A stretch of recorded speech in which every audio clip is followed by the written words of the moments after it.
usually. Some people also decide to stay in boutique hotels in the three cities because they want to relive their childhood memories. They were born there, they got married, they left, and they're living somewhere else, and they're coming over there again for a week, and they bring their children to sort of show them around where they grew up. And also another important feature is because they are old buildings, they don't have so much facilities like pools, etc. Some of them have, but others not. So they are not that family oriented. They are more for people who want to spend a relaxed weekend, and also those that are culture oriented. The last part of the research will be carried out in the second semester, and the focus will be on the willingness of locals to stay in these boutique hotels in the three cities. Special attention will be given to why they would choose boutique hotels over mainstream hotels. Thank you. Thank you. Thank you very much. Any questions? All right, very good. So we'll move to the next presentation by Christina Juice and Fiorella Borch. This presentation is about schizophrenia and its comorbidities, a financial burden on the healthcare system. Thank you very much. Thank you very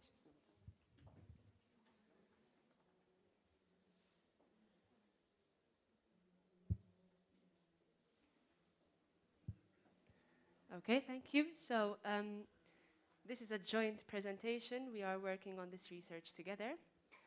We're talking about schizophrenia and its comorbidities and the financial burden on the healthcare system. I'm Christina Juice. I come from a background of biology and chemistry, and my colleague is Fiorella Borch, coming from the social work sector. Okay, thank you.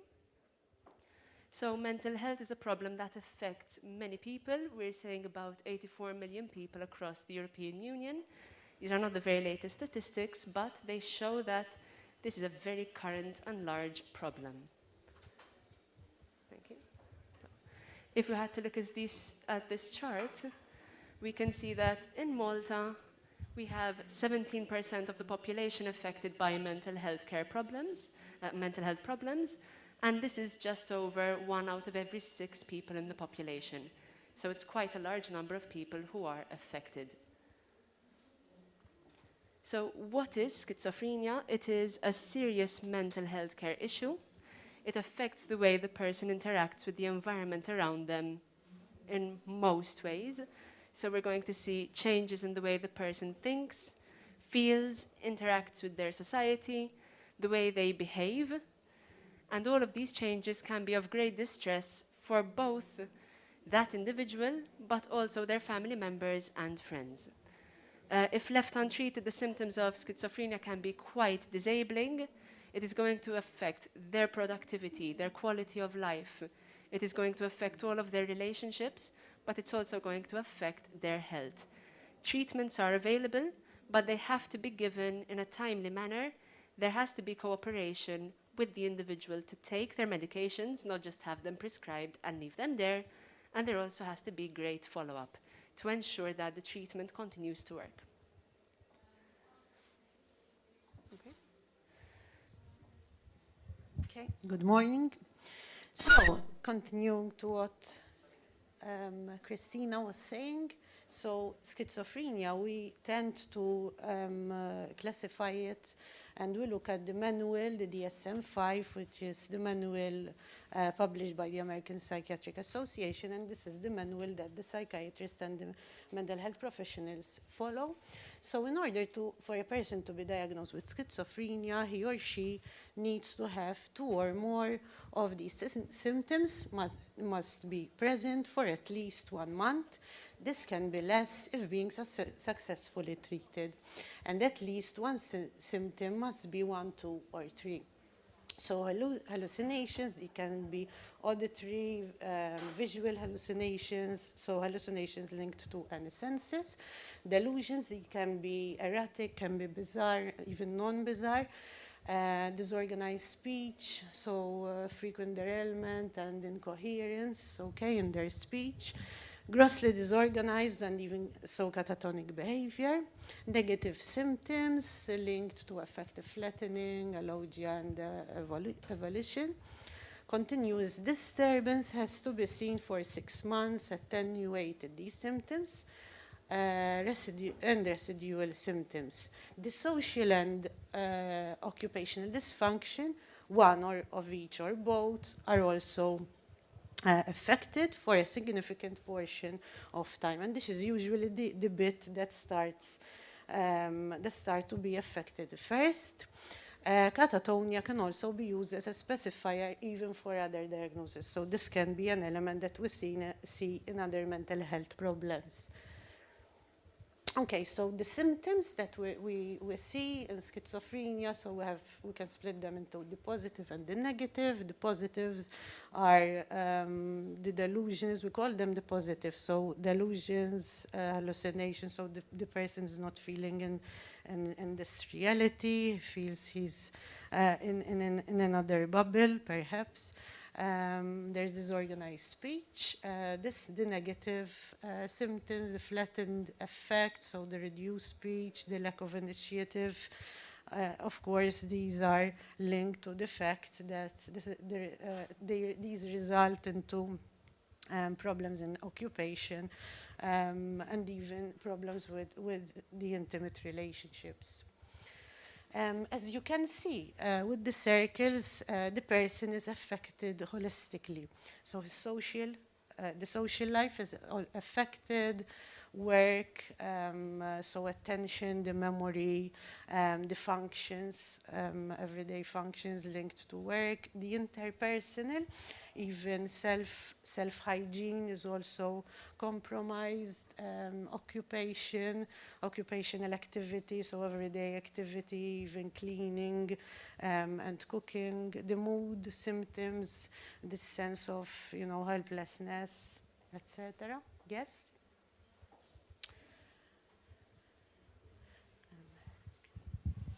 So when is schizophrenia typically diagnosed? It is usually diagnosed in the late 20s to early 30s. However, we see an earlier diagnosis in males when compared to females. So usually with the change in hormones brought about by puberty, we start seeing changes in the way that the person is going to behave and act. Males are usually diagnosed in their late teens up to late 20s, with females being diagnosed from their late 20s to 30s. So the diagnosis in males usually happens earlier than in females. In children and adolescents, there is the possibility of diagnosis, but this is extremely rare. So how many are affected by schizophrenia? Again, we said there are over 20 million people who are affected worldwide with schizophrenia itself, so not just any mental health condition, but schizophrenia specifically. And in Malta, we have our fair portion of people diagnosed with this condition. In 2017, the number stood at 11,200 diagnosed cases. So those are people who are already diagnosed with the condition schizophrenia. And that is over 2.3% of the current population. So 2.3 or 2 people out of every 100 have been diagnosed with schizophrenia. So what are the risk factors for developing schizophrenia? There are many possible risk factors, but 3 main ones can be visible or can be noted, and these are genetics, environment, and brain structure and function. It could be just one of these risk factors present, or a combination of them, which is more likely. So, looking at the first risk factor, which is genetics, schizophrenia does sometimes run in families. It does not mean that the entire family will be affected by the condition.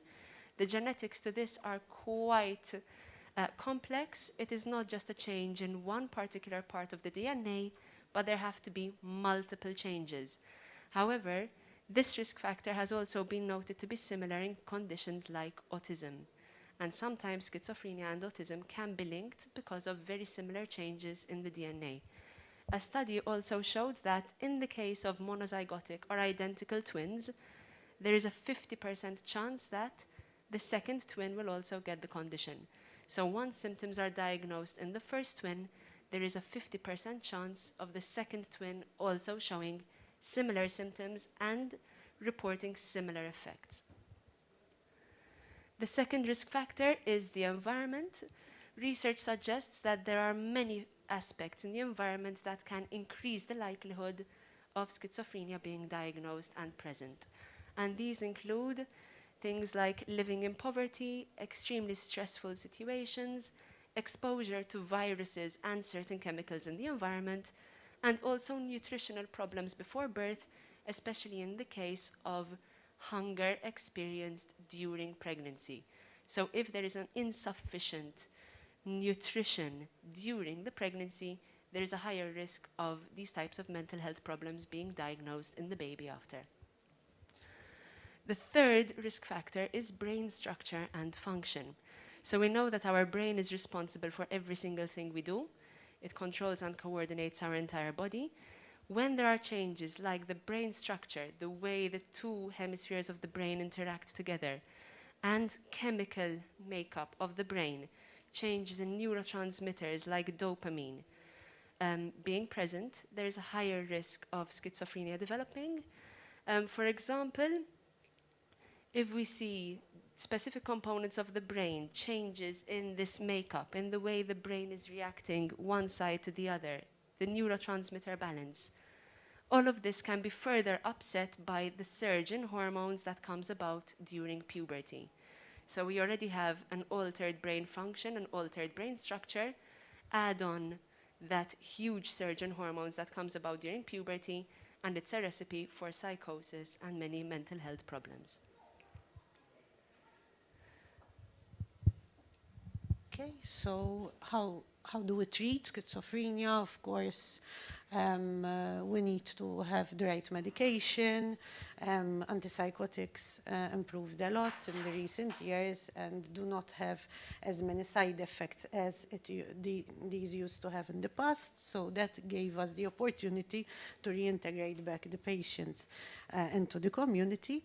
And of course, make sure that we have the patient living a healthy and fulfilled life. Now, the most important thing here is to have patient compliance, that medication compliance, and that is the key for successful treatment. And of course, these needs to be accompanied by talking therapy, CBT, psychotherapy, etc. So, the current approach circles around patient compliance. Again, there is an emphasis, so medication. We do also have a depot injection, which usually helps patients keep more compliant, and of course, the talking therapy.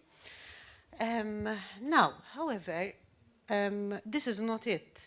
It's not only medication. Schizophrenia leads to other problems. Let's have a quick look to these studies. Now, when it comes to comorbidity, so this fact that we have patients usually tend to have other problems and not only the mental illness per se. So here we have the mortality rate, which is very much highlighted in the context of studying schizophrenia. We do see comorbidities, so physical comorbidities, and even we also have morbidities. But the tendency is to see multiple comorbidities. Yes? Okay, so commonly diagnosed comorbidities. So let's have a look at the physical. Other physical problems that are very common in patients with schizophrenia, so heart diseases, liver disease, diabetes. There are patterns of insomnia and disturbed eating patterns. There's increase in pulse rate and as well in blood pressure. But this is not only it. So apart from physical problems that emerge, we also see other psychological problems, so linked to anxiety and depression, also co-occurring with the same illness.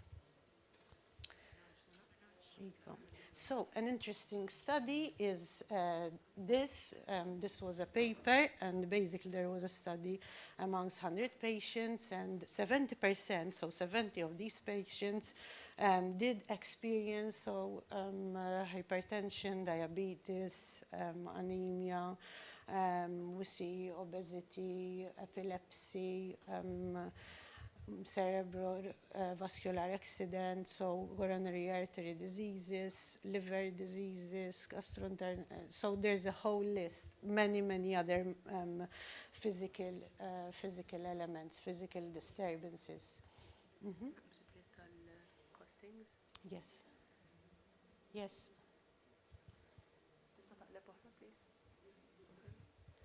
Okay, so there is also a link to substance abuse. There is a tendency. There is that persons who have schizophrenia, they tend to engage into nicotine, substance misuse, very common cannabis use, for example, which is something that also does trigger further psychosis. Okay, we can split this. So why are we telling you all this? As you can see, schizophrenia per se comes with a big baggage, okay? It comes with many other physical ailments, many other psychological problems, and this has an impact. It has an impact on the economy, on the healthcare per se. As you can see, people, there is a tendency to see persons with schizophrenia who are homeless and unemployed. They tend to be more even poor. And this links to, we can observe direct costs and non-direct costs. So there's a big burden on hospital care, on the emergency department as well, on the human resources. Okay, we can see also a burden, other indirect costs, for example, law enforcement, incarceration if needs be, and other homeless shelters. Again, we've mentioned unemployment and loss of productivity. We also observe premature mortality. Just a hint here, you can observe 34% and 38% caregiving and unemployment. It's a feature that we see not only in the US, so next slide, we can see it even prevalent at European level. So we can see these billions that were mentioned here according to the Health at a Glance report, which is a health report. We see a lot, billions of spending in the healthcare service linked to mental health. Okay, Dr. Mikhailov Trigona, a local psychiatrist, described this condition as the most serious mental health problem in terms of disability, stigma, and caregiving. Okay. Okay, so what are we doing? What do we need to do actually to improve service delivery here? And of course, lessen the burden, the financial burden. So we need the Ministry for Health as well as WHO call for local strategies in improving treatment, especially at community level, because we are still behind, even when compared to other countries. Yes. The Health and Transition Report of Malta in 2017, again, they highlight the importance and the need to have priorities right for the coming years, and this also includes an investment in a mental health hospital. Okay, this gets us to our project. Christina. So just very briefly, our project is two-pronged. We already started it. The first aspect is improving the quality of life for patients who have been diagnosed with schizophrenia. We are taking this on as a holistic approach, so basically giving them an improved diet and exercise regime and monitoring aspects of quality of life. So we are going to be looking at their mental health, psychological health, social health, but also their physical health. So we're going to be looking for markers of cardiovascular health, overall health, like weight and abdominal circumference, and monitoring these very regularly for a period of 2 to 3 months to notice if there is an improvement, decline, or if it remains the same. We will have our test group, but we will also have a control group to ensure that the changes are actually linked to the exercise and nutritional plans which they will be given. Another aspect of the project is virtual reality, and that will be aimed at lowering the stigma in society. However, we won't go into that now. Thank you very much. Thank you very much. Sorry, we're running a bit late on time. Are there any questions? Yes? Well done for this research. Well done to my colleagues. Very interesting research. Well done to you. Please, educate us, educators, and the students we are training at MCAST to work in childcare and with the kindergartens, as well as in Malta, about this condition. My sister is a guidance teacher at Pembroke Secondary. They are very aware of this condition and others, but teachers and educators need to be informed about this, especially in the early years. As we know, I tell my students, the brain is developing live in front of you for the first 2 years, 1.7 grams a day. Imagine what you just said yourselves. If we can, because one of the factors which can deter or enhance is the environment. So the classroom, the outdoor environment, which is my project, this is a very important information to be disseminated with educators, because as you said, that during the teens, the males are still at school in their teens, so there are people who are witnessing the problem, when there will be earlier educators who will try and deter as much as possible or help young children who are developing their brain. So apart from the costs medically national-wide, we can also, prevent and help through the education sector. Well done, very, very, very interesting. Thank you. I don't know if you want to reply, or it's fine. Okay. Mela, If you want us to do a presentation, or feel free, maybe in schools, or it's okay. So we would be ready to do that. Thank you. Thanks again. Thank you very much. I would like to also remind the online audience to ask any questions through the WOVA app. We'll be monitoring those as well. I would now like to introduce Jonathan Vella, Marisa Vella, Kelvin Holmes, Francesca Micallef, who will be talking today about support received by clinical mentors in undergraduate nursing education.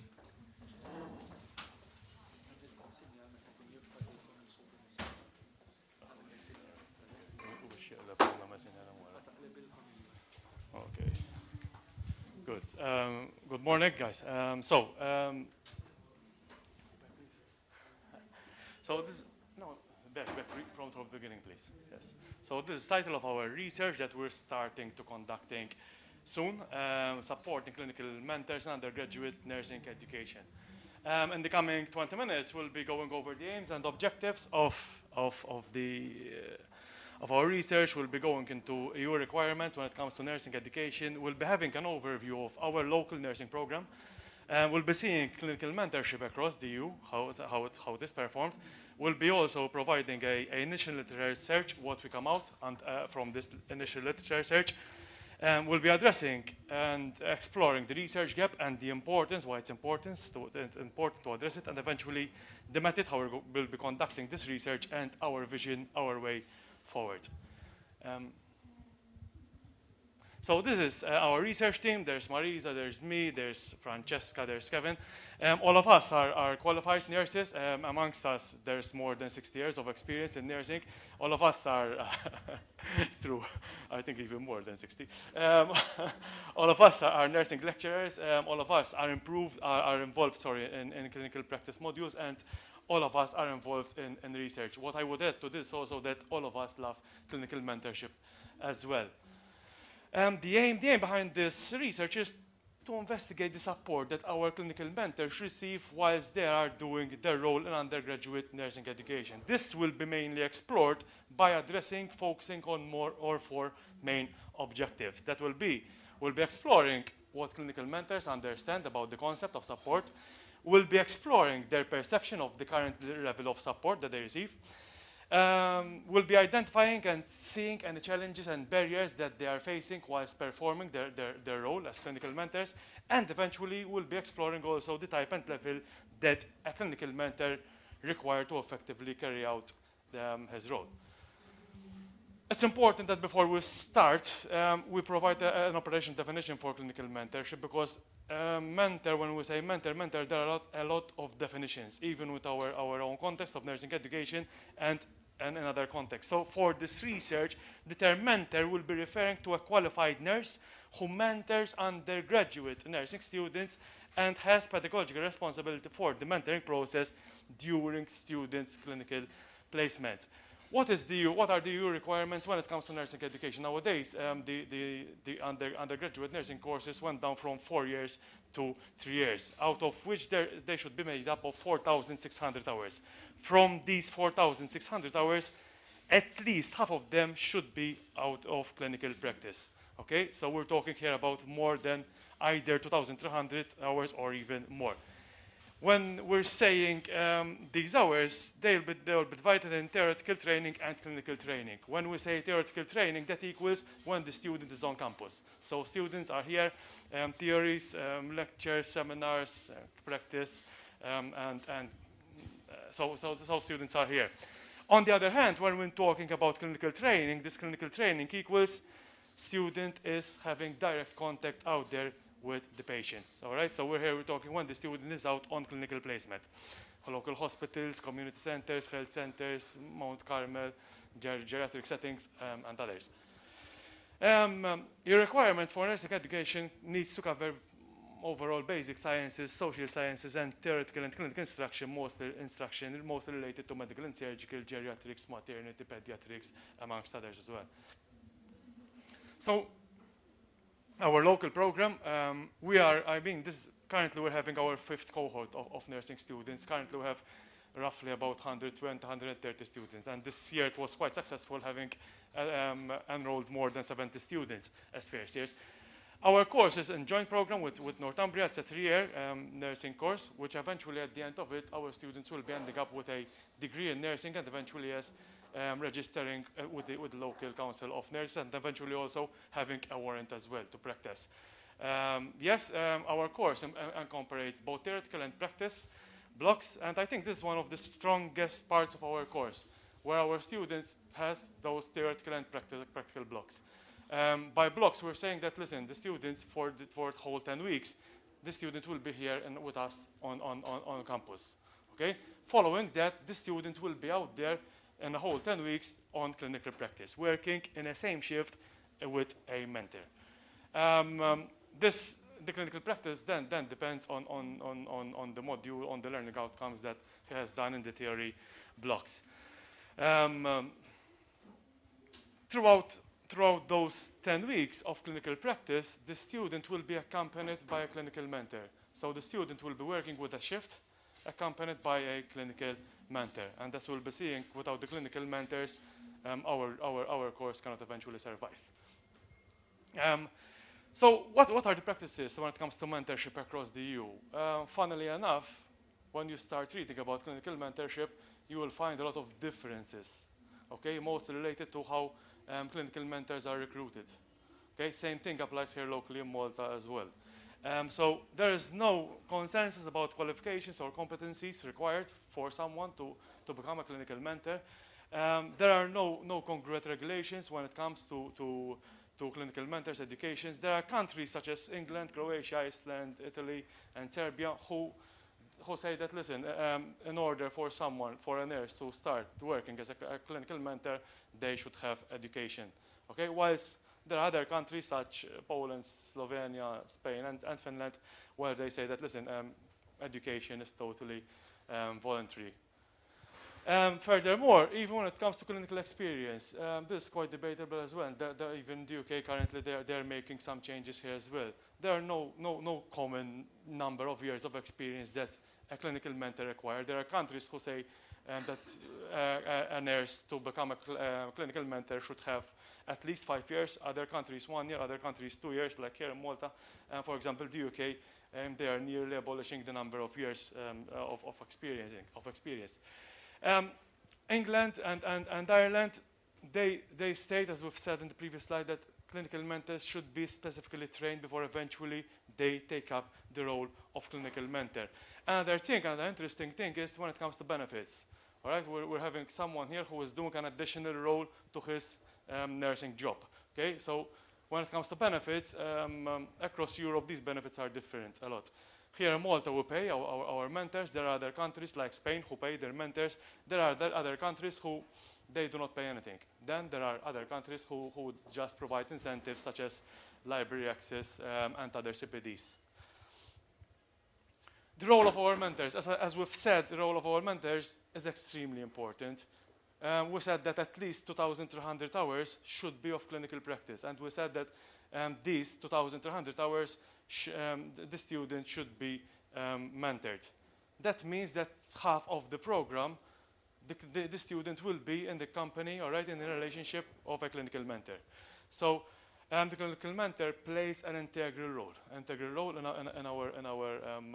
our program. He will be having a relationship with the student, with us as academics and lecturers. Okay, the roles are to provide feedback to the student, to provide learning opportunities, and to provide the best learning experience to the students. From our side, yes, we value a lot the input and the feedback that the mentor have. So yes, this can conclude here this part that without not the session, just this part. That without clinical mentors, our course cannot survive. Okay, so we extremely need the help, the input of clinical mentors. We already did some initial literature research. These are the main areas that we'll be covering, so we'll be seeing what literature is saying about clinical mentorship, the expectations that mentors are having, their relationships, the challenges that they're facing, some worrying facts and some clear evidence, and eventually some conclusion that we come up until now. So what is clinical mentorship? Literature is saying that, yes, clinical mentorship is a dynamic and complex process, okay? And yes, clinical mentors is crucial for the student's development, okay? So we're talking about an important piece of support. And yes, it's also telling us that, listen, clinical mentorship, it's not an easy job, all right? Clinical mentorship involves a significant amount of teaching, but literature is also telling us that there are a lot of disagreements and lot of unclarities about the roles and responsibilities of clinical mentors, okay? And another thing, that's why we started with an operational definition, mentor is continuously associated with other terms, such as preceptorship, facilitator, supervisor, which sometimes can have the same definitions, but most of the times they are providing different definitions. Even that's why to carry out a literature review about clinical mentors is extremely difficult, just because of that part. Expectations. Well, as we will be seeing, mentors are expected to do a lot of important things, okay? Be approachable, be equipped with sufficient interpersonal skills, have relevant competencies, they should support student development, should support goal-oriented mentoring. Mentoring is a relationship with the student and eventually with the academic. And as we all know, relationship can go wrong and relationship can go good. When relationships go good, then the effects are positive. So when the relationship goes positive, student learning is positive, have a good learning experience, and eventually the mentor as a role is satisfied and motivated. But if a relationship goes wrong, I think we've all been in relationships which went wrong, that leads to adverse effects. There are a lot of variability and uncertainties. Mentors are complaining, lack of management support, there are unclear roles and responsibilities, a lot of differences when it comes to explanation of students' learning objectives. There is limited collaboration between academics and mentors, and there's a big struggle to maintain the balance between their role as nurses and eventually their role as clinical mentors. Remember that here we're talking about staff nurses who their main responsibilities remain the patient, okay? Again, so this is something that we're lacking as well, something that we're asking. Mentors are talking about pedagogical competencies, about academic understanding, they require for support, the lack of availability of mentors. As we'll be seeing, to take this role, it's extremely difficult sometimes and challenging as well.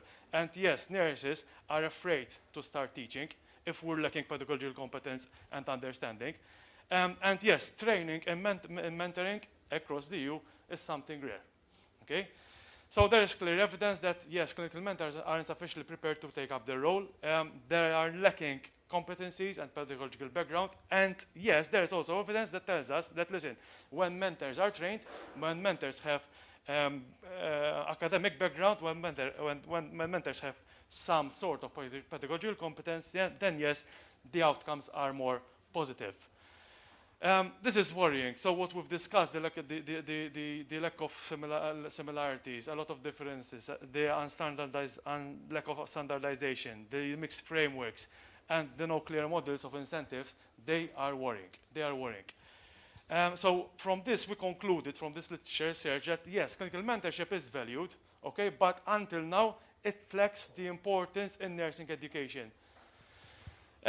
This leads to our research gap. So the importance that we should support our mentors. So when it comes to support of clinical mentors, research is extremely sparse, it's extremely lacking. Clinical mentors, as we've said, are complaining that they are feeling inadequately prepared. They are having lack of mentorship support.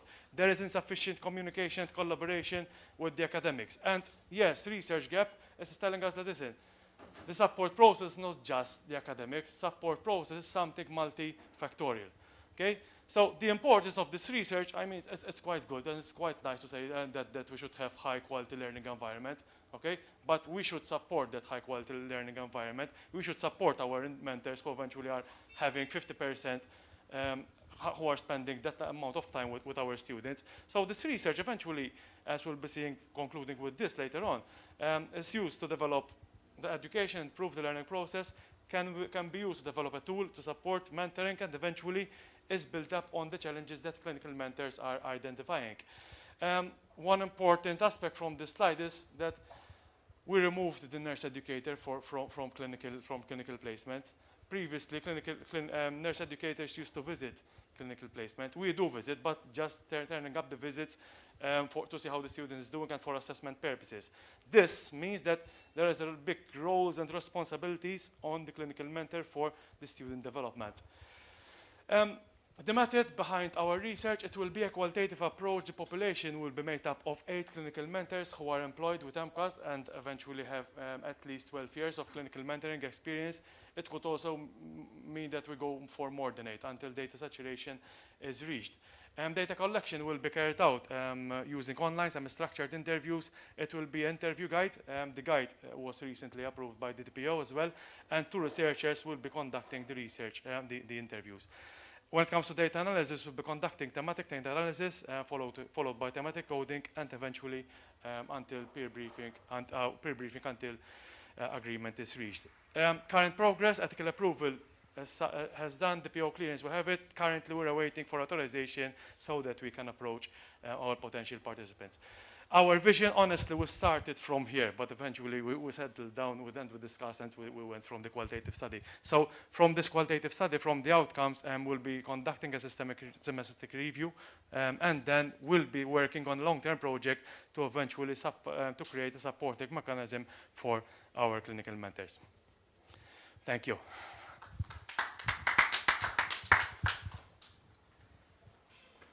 Thank you very much and well done. Are there any questions from the audience? I don't think there are questions from online as well. So we can move on to the next presentation, which is by Carissa Vella-White. She'll be talking to us about sport, small states and Malta, a qualitative case study. Thank you. Good morning. So this study is analyzing the current sport system in Malta. When I say sport system, starting from grassroots up to elite. So that is the whole sport system, and that is how it works.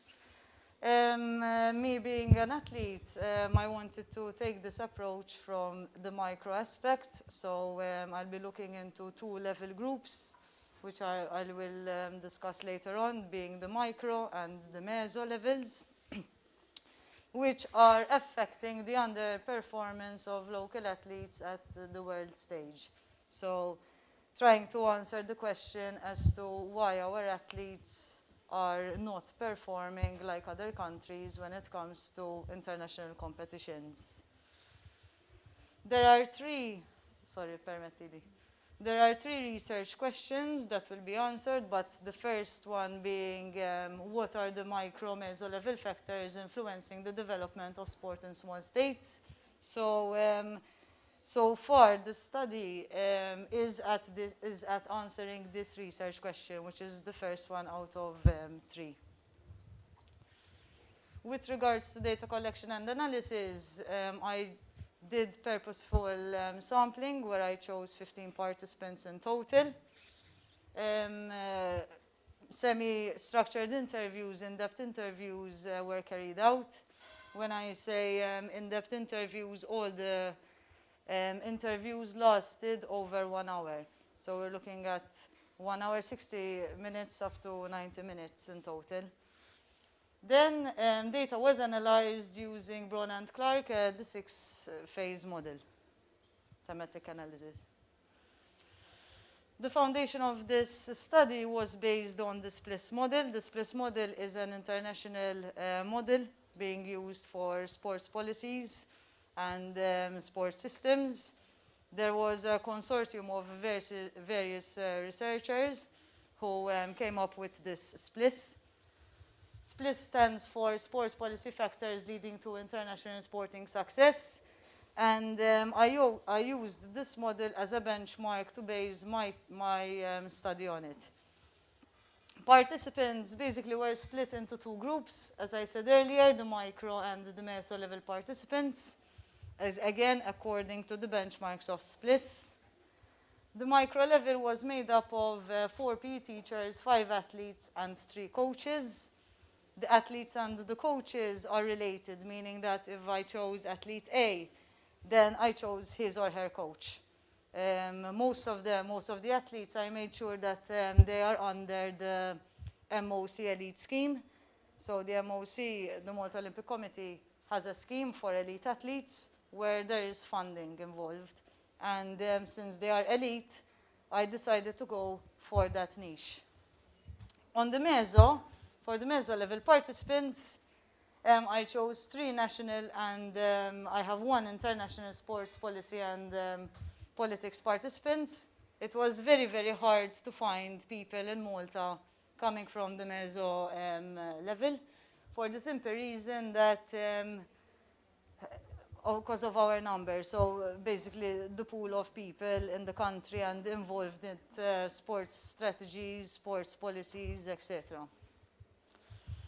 The reason I chose PE teachers because I wanted to hear their voices since they see so many athletes, upcoming athletes, grassroots athletes, because I chose teachers who are not just in primary but also in secondary level. So their insight was very important, vital for the study. Yes. Athletes and their coaches, because from them I can listen to what are the limitations or else what is hindering performance, why aren't they making it at the world stage, so what are the reasons.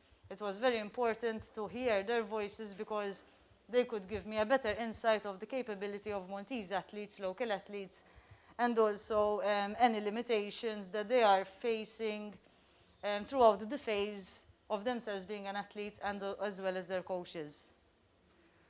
The meso level, obviously, I needed to know what was their insight, what was their line of thought, and any plans that they have for our future athletes, and also the limitations that themselves are facing.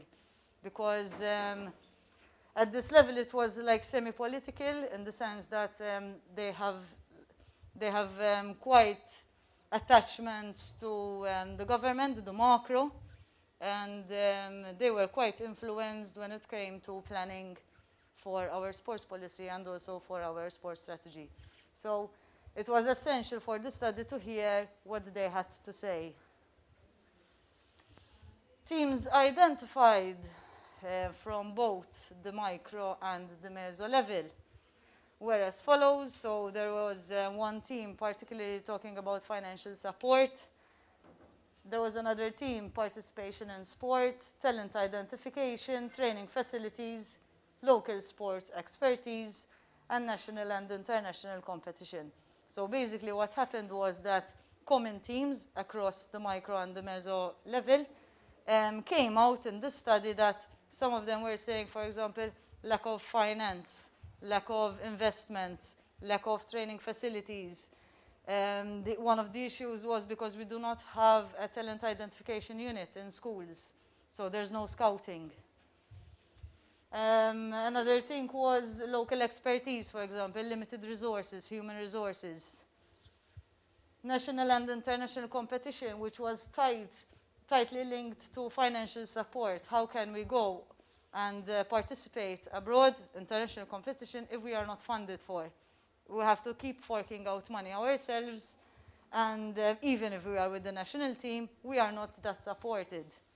So these are all interrelated and are worrying factors because these are hindering or limiting our athletes at performing at world stage. And that's basically it so far, because this is only phase 2. So far, Thank you. Thank you very much. Are there any questions from the audience or from the people online? Okay, so thank you very much again. So now we can move to the best part, the coffee break, and we'll be back at 11:30. Thank you.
Hello?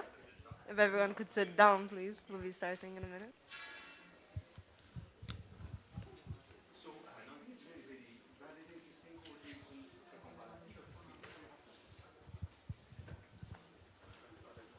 Hi. So welcome back. I will be introducing our next session. So I'm going to be introducing Tyrone Grima, and he will be presenting Wait Until Dark, a study of the theme of fear in theater. Does it operate in terms of the changing of the slides? So I just do a sign just to... Okay, so good morning. So as introduced, I shall be presenting this research project, which is a project which is over a year, entitled Wait Until Dark, a study of the theme of fear in theatre, and which reaches its culmination point at the end of April, beginning of May of this year. Okay. Just wait until some people are coming in now.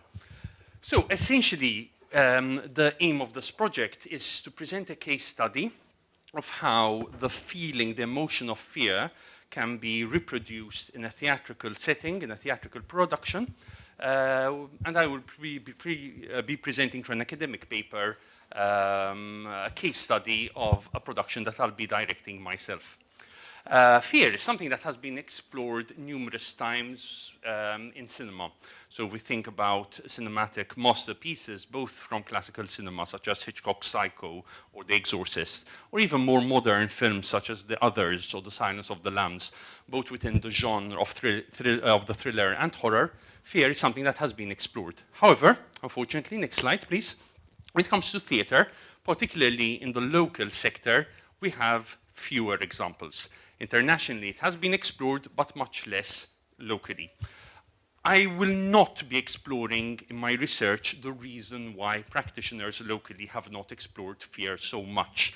What I'm interested in doing is in presenting a model, hopefully of good practice, in which fear can be experienced through a production locally in the Maltese scenario. And to do so, I'll be directing a play. We've chosen a play which is a 1960s classic called Wait Until Dark, written by Frederick Knott. A film which was, a play which was so popular, was so successful, and it was staged for the first time, that shortly afterwards it was converted into a film starring Audrey Hepburn in the main role. And now we shall be watching a clip of the trailer of the film just to get an idea of what it's about. Next slide, please. And press play. I hope we have sound.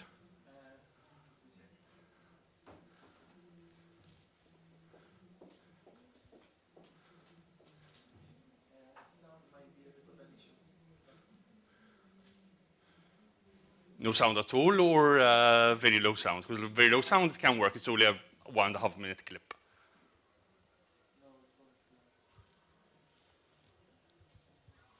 But at least have a look at the images.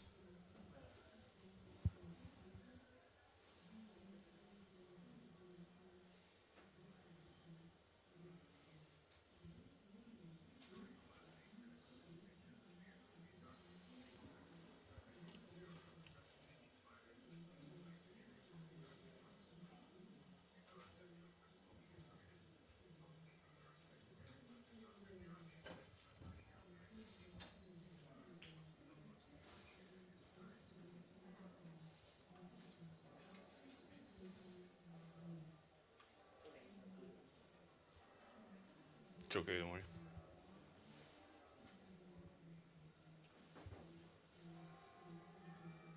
So yeah. Essentially, the storyline of the play is about a blind woman. We can move forward to the next slide. It's the story of this blind woman whose husband unknowingly ends up with a doll in the house, in their apartment, which is full of drugs. And some smugglers are trying to break into the house to try and get hold of this doll. They don't manage to find this doll, and so what they do is they take advantage of the fact that the woman is blind, and they impersonate and they pretend to be other persons to try and discover where the doll is. The blind woman is a very intelligent and smart person. Eventually, she understands what's going on, and this leads to this very climactic scene at the end, which is quite terrifying, where she basically eliminates all the lights, smashes all the bulbs in the house, so that she can outsmart and outwit the smugglers who are in the house. So, next slide. This production is going to be done in joint venture with MADC, the Malta Amateur Dramatic Company, who are very famous for the fact that they are the ones responsible for staging the Christmas pantomime and Shakespeare annually. However, particularly in the last few years, MADC have ventured into more challenging productions. Lately, for example, they have staged Black Mountain, which incidentally is another very interesting psychological thriller. So I started my research first by tapping into literature, especially from a psychological point of view, trying to understand what is that generates fear. Unfortunately, the literature that I found, some of it is a bit outdated, and also there was very limited literature. However, it still ended up being very useful, and it can be used very much in a theatrical context. Next, please. So the first aspect that can be included within a theatrical reality is working on the idea of the unexpected. So when you create an atmosphere which is ordinary, which is very mundane, and then all of a sudden introduce a surprise, there, through the unexpected, you can generate fear more. However, in opposition to this, there is the element of suspense. In fact, Hitchcock, in his theories of film, talks about this a lot. The difference between surprise and suspense. With surprise, you're not expecting something to happen. It happens, you get frightened, but according to him, the effect is very, very short-lived. Whereas if you have suspense, you know that something wrong is going to happen, yet you don't know exactly what and when. This creates more anxiety. So these are like two different approaches, both of which are valid. One taps more into the notion of surprise, the other taps more into the notion of suspense. Another way of approaching fear is through hiding the agent of fear.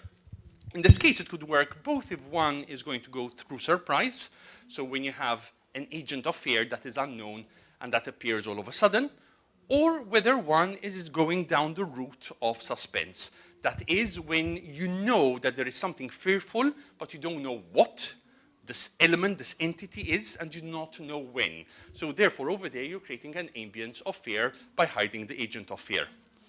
Next, please. Theater definitely has more challenges than cinema does when generating fear, but it certainly has one big advantage. And in this project, this advantage will be delved into deeply, and that is the multisensorial approach. As a theater director, I have experimented with using different senses in theater productions, and quite a number of works that I have been in charge of, however, never within the context of fear. So apart from the obvious aspects of using sound, of using sight, in this production we'll be experimenting as well with other senses, such as, for example, the sense of smell, and seeing and studying how that can generate fear as well. Next slide. Also, theater bases a lot on the communitarian aspect, because whereas in film, people experience film either in the intimacy of their own private spaces, or even if they are within a cinema hall, cinema has the effect of isolating the reality. In theater, we are experiencing something in the here and now in a communitarian way. And therefore, when generating certain feelings, that could be an extra challenge. Because if you have a feeling that is going to impact on one person in a certain way, but not experienced by another person the other way, the communitarian feeling can actually work against you. So this is also another dynamic that within the study becomes particularly relevant. And therefore, it is very important to tap into this aspect of the community to study the spatial dynamics. Unfortunately, I do not have an image, I could not find an image of the theater that we'll be using. However, the play will be happening in the club rooms of MADC in Santa Venera, which is this very, very small space. This is the lobby downstairs, so it gives you an idea of the homely atmosphere and the intimate atmosphere. And the idea is to use a 360-degree setting, whereas these aspects of fear, to a multisensory approach, are not just happening on a frontal level, but in the round, from behind, from the sides. Thank you.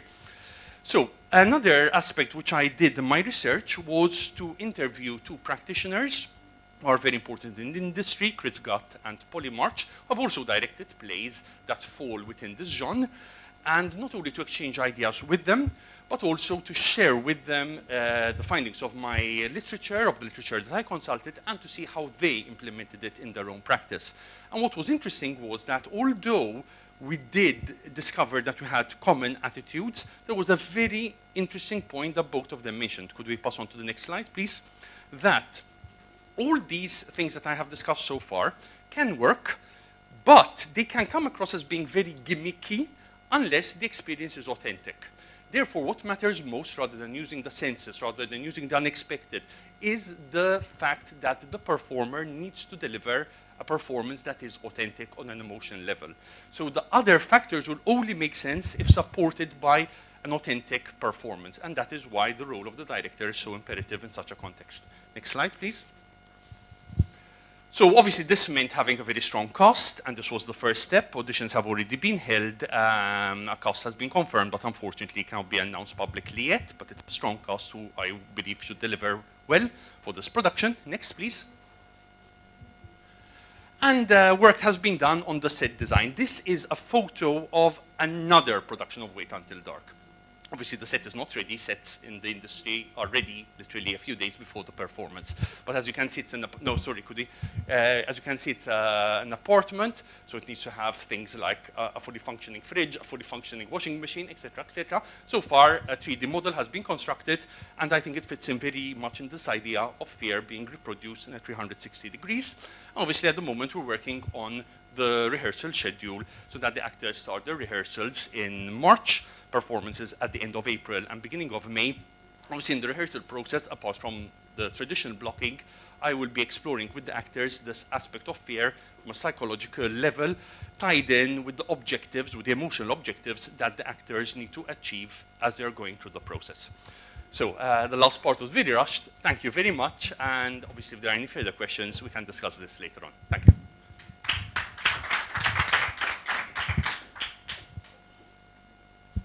Okay, thank you. If anyone has any questions who is at home as well, they can use the Hova app, just to remind you. And next I'll be introducing David Calaby, who will be speaking about exploring the role of chaplaincy in chaplaincy services in MCAST.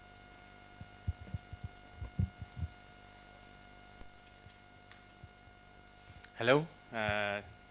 So, hi everyone. Good afternoon. Mine is less entertaining, maybe, presentation, but nonetheless, it's something that's very much of interest to me. By profession, I'm also a youth minister, which is like a Catholic youth worker, if you like. So I've been here for 8 years. It's my 9th. So, and I've been attending the chaplaincy, at least the daily mass service, or when it's possible, like going to timetable and so on, for these years. And one of, I think, the phenomena that I have sort of kept thinking about is how come chaplaincy is where it is, and how come there are more adults than young people within this chaplaincy, which exists first and foremost for the students. So I decided that, together with the obviously permission of the chaplains here, to be able to study the idea of chaplaincy and sort of the raison d'etre of why chaplaincy in MCAST, considering it is quite peculiar that there is a service that maybe at the moment is still under-regarded, if it really exists as a word, at all. But what's interesting is that it appears, at least on official pages like the website, that it is a service within MCAST. So my objectives are to see what work is being carried out and how it's being done. There's also the MCAST 20, the Act, which was launched for discussion and publication feedback. And out of it, especially clause 6.8, I listed some of the main themes, objectives for this act, which I believe could, the chaplaincy could answer to. Because obviously some things, like where it comes to, for example, the formal learning, for example, of students, then that is something maybe that chaplaincy doesn't enter into. But these were three clauses that I found were central to even pastoral work. One, to enhance the culture of the college as a center for cultural activity. Even today we can see also this pastoral work as being something cultural. To support the efforts done by the college towards the personal development and enabling of the learners to become independent learners of good moral characters, it's certainly something that fits the bill where it comes to pastoral work. And also to foster personal development through non-formal activities. My idea is to find gaps in the provision, why it's there, why it's non-attended, and also what can be done eventually to increase the participation. So chaplaincy practically is a religious pastoral service. It's been a service since 2001 when MCAST was inaugurated, I found out, because I had to do a bit of background research as well. And then in 2006, the physical building got refurbished and completed. Today, MCAST also has presence in the youth hub, which is ground floor in the student house, and there is the chaplain's office and also a multi-faith room.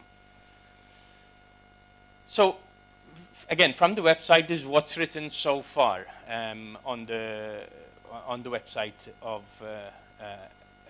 where it comes to the Salesian services that are offered by SPIES, Salesian Pastoral Youth Service, and they propose that the Salesian chaplaincy is here to be a home that welcomes a parish, that evangelizes, a school that prepares them for life, and a space where the youth is cherished and valued. So this is sort of in theory why it's there. It's obviously a quotation which is taken from there, from the Salesian founder, who is John Bosco, who states that places where young people should be ought to be this: a home that welcomes, a parish that evangelizes, a school that prepares them for life, and a space where their youth is cherished and valued.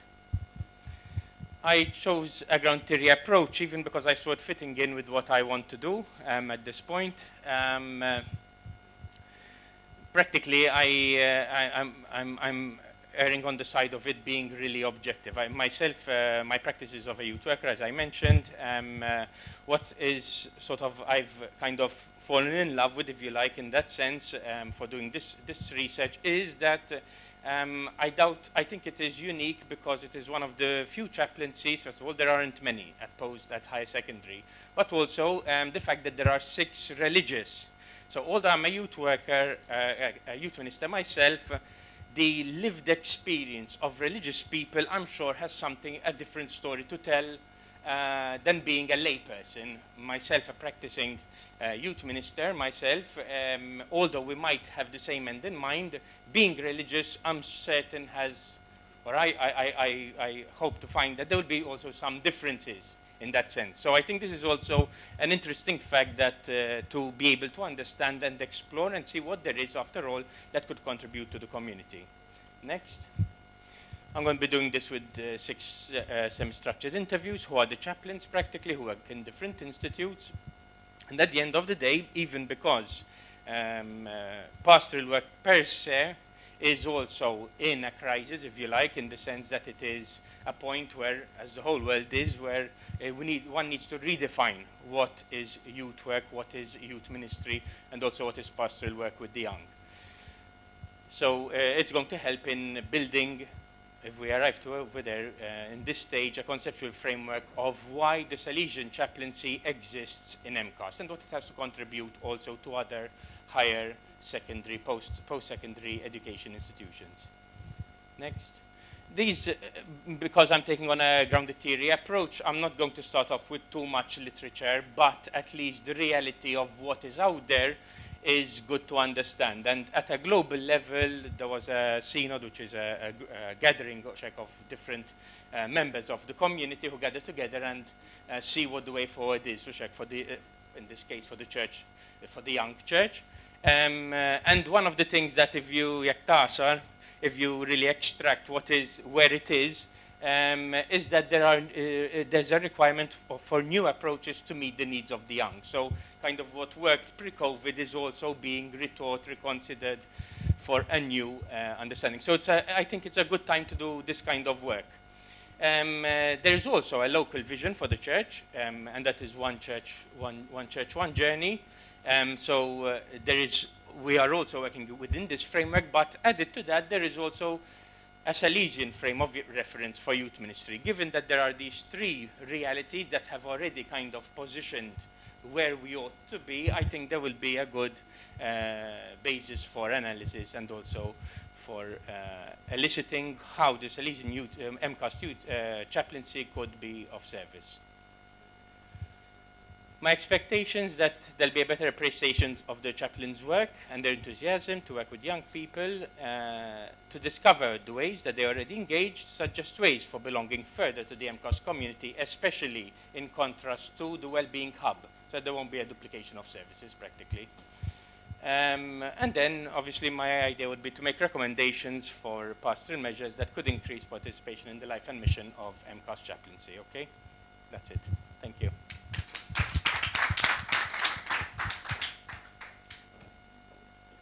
Thank you very much. Does anyone have any questions? No? Okay.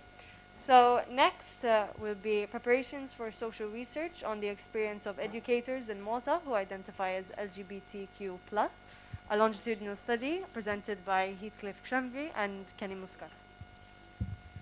Thank you for that.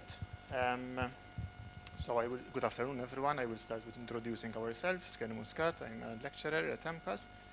At the moment, I'm based at the Institute for Creative Arts, and together with Heathcliff Kremvy, who is a lecturer based at the Institute for Community Services, we are working on this research. So we are sharing the research and also the microphone, so please bear with us that we're passing this to and fro. So as you said, this is preparatory work because it's something that we just started this year. The title so far that we are suggesting is this, The Classroom's Closet, so it's a question mark, indicating is there a closet? Is it, is the classroom somewhere that people are hiding at? And then the experience of LGBTQ plus educators in progressing Malta and progressing on purpose, it is quoted because we have seen a lot of loss in the past years, but what is actually happening in real life. So I will start with the aim. It is to explore and compare personal experiences of educators that identify themselves as LGBTQ+. Working in schools in Malta, in the first year we're focusing on early years and primary education. Next year we move on to secondary education, and finally in the third year, post-compulsory education as well. The term educators on purpose, because we are not focusing just on teachers, it can be LSCs, it can be anyone, it can be lecturers, whatever. Thank you, Kelly. So the objectives stemming from such an aim are two. The first one is to explore the double life, if there is, and which factors externally, so coming from the school, from the community, the classroom, if there are any factors which are pushing teachers, LSCs, KGs to actually pose a double scenario. So who you are, but who you present to actually be.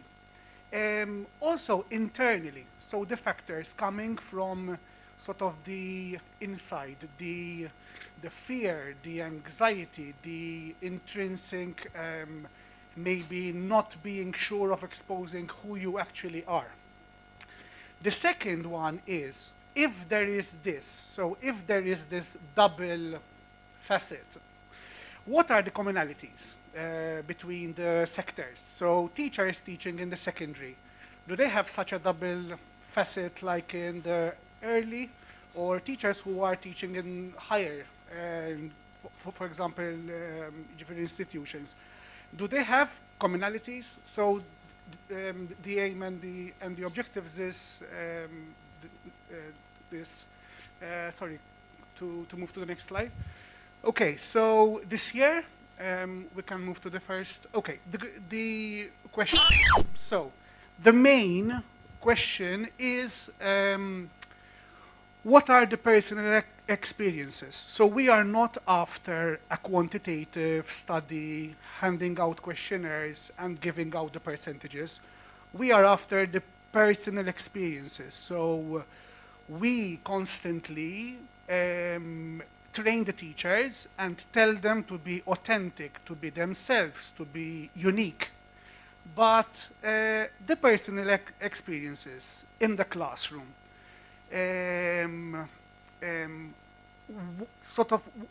if we had to extract the commonalities, what sort of experiences do we actually have, even in the light of the law, the legislative scenario? I mean, we've been bombarded with we're the top in Europe in this and in that and in marriage and the civil union, but from our experiences, knowing people, knowing students here, knowing teachers in the classroom who are somehow living this double life, that outside the school I am one person, but then at school, maybe with my students I don't talk about things I've done at home because they might judge me. Or in the staff room, I might not share that I have been to a wedding of someone I know, or that my boyfriend came home.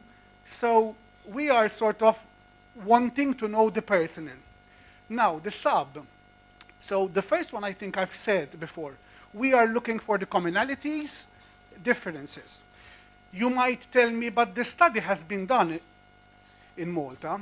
There were studies similar to this, but very specific to a church school or to a state school. But we are looking at the three sectors and also the three cycles. So we would like to see if teachers in the primary school who are there in the classroom, the village would actually know you, and teachers who are in the secondary who only see the students, let's say, an hour every day.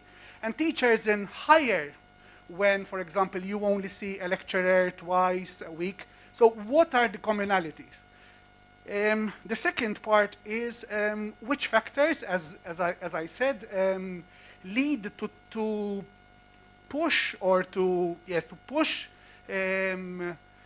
sort of educators to take such a choice.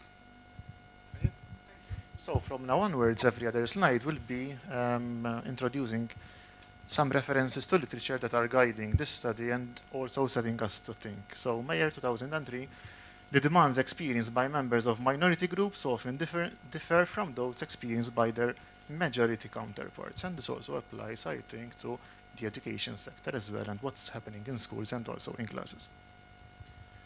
Okay, rationale, the why.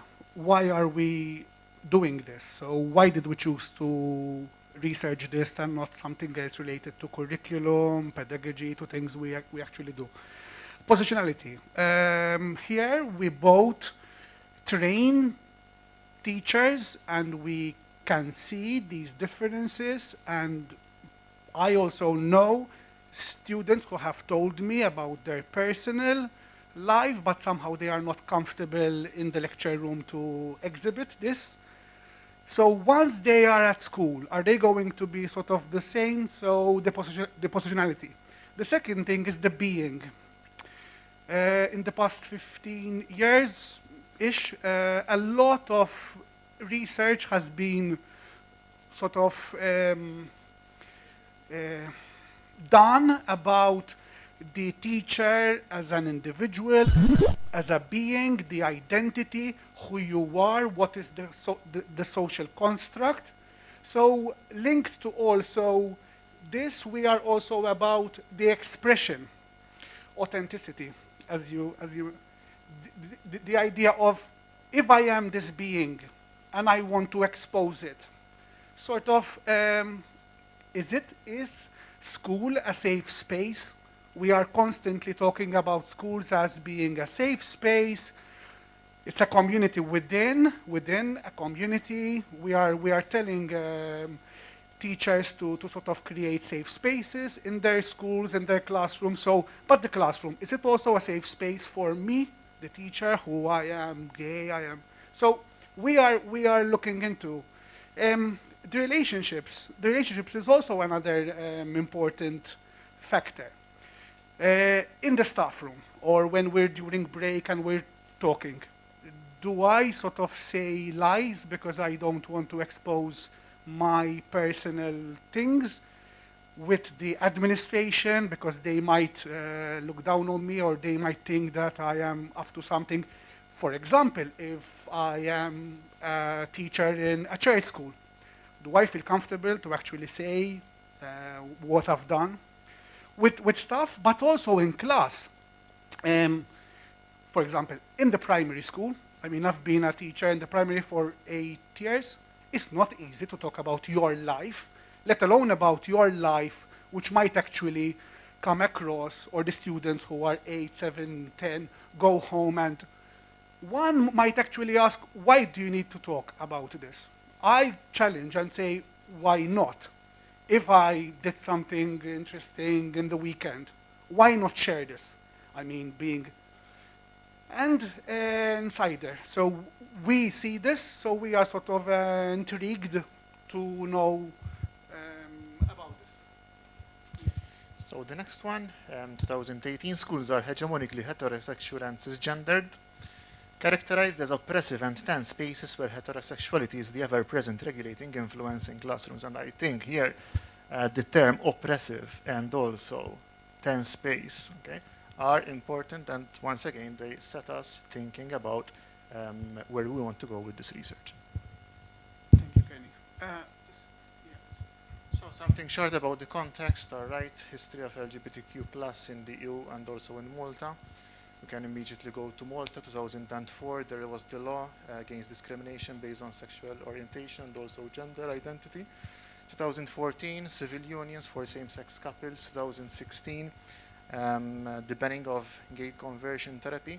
2017, I think it was 17, marriage for same-sex couples. So there was a lot of progress. When it comes to history, the context in the EU, since 2015, Malta was being always the top country among Europe and also Central Asia when it comes to rights for LGBTQ plus in issues.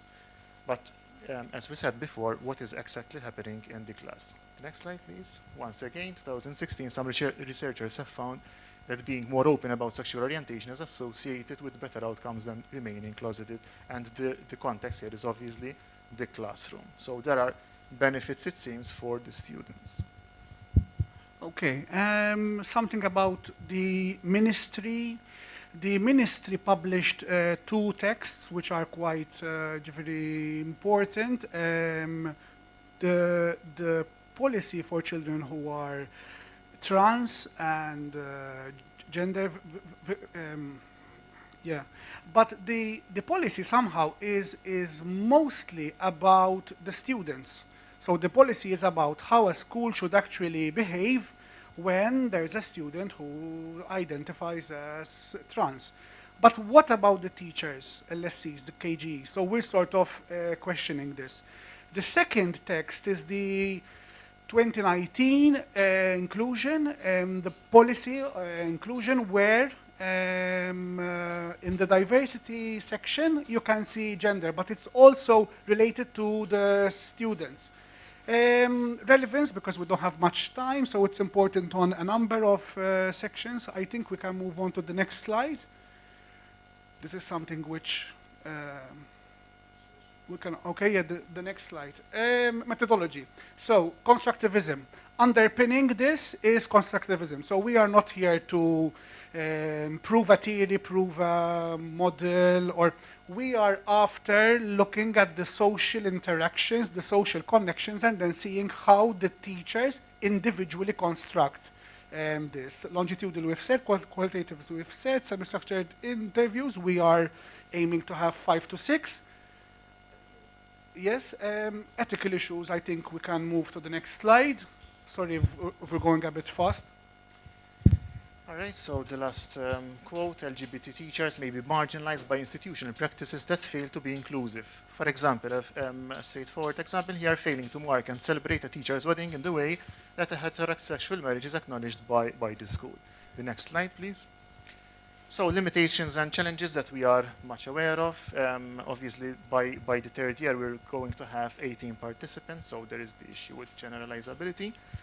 COVID-19, we don't know what's going to happen, so probably it will be remote interviews, and we might be missing out on some important aspects. A lot of moral issues here, because we're touching upon a sensitive topic. And different sectors, state, church, and independent schools, we know that there are also different realities there. The final one, just last week, there was Clayton Merchia, community manager from the Allied Rainbow communities. And basically they were talking about, I mean, the LGBT community in Malta is already small, so being bombarded by a lot of other researchers who are interested, obviously, in doing research with this community is an issue. So it's significantly small, so let alone the people who are willing and enthusiastic to participate in LGBTIQ research. So we are aware of that, and we have to see how we're going to focus on this. So that was all from our end. Thank you for your attention. If you are interested in our research, please contact us maybe after the during the break, and also we have our emails there. Thank you very much. Okay, thank you very much. Just a side note, be careful of the speakers, try not to look at them. So next I'm going to be introducing Aishwan Zarp, who will be presenting Examining the Effect of Government Expenditure in Education on Income Equality, a panel data approach. Good afternoon, everyone.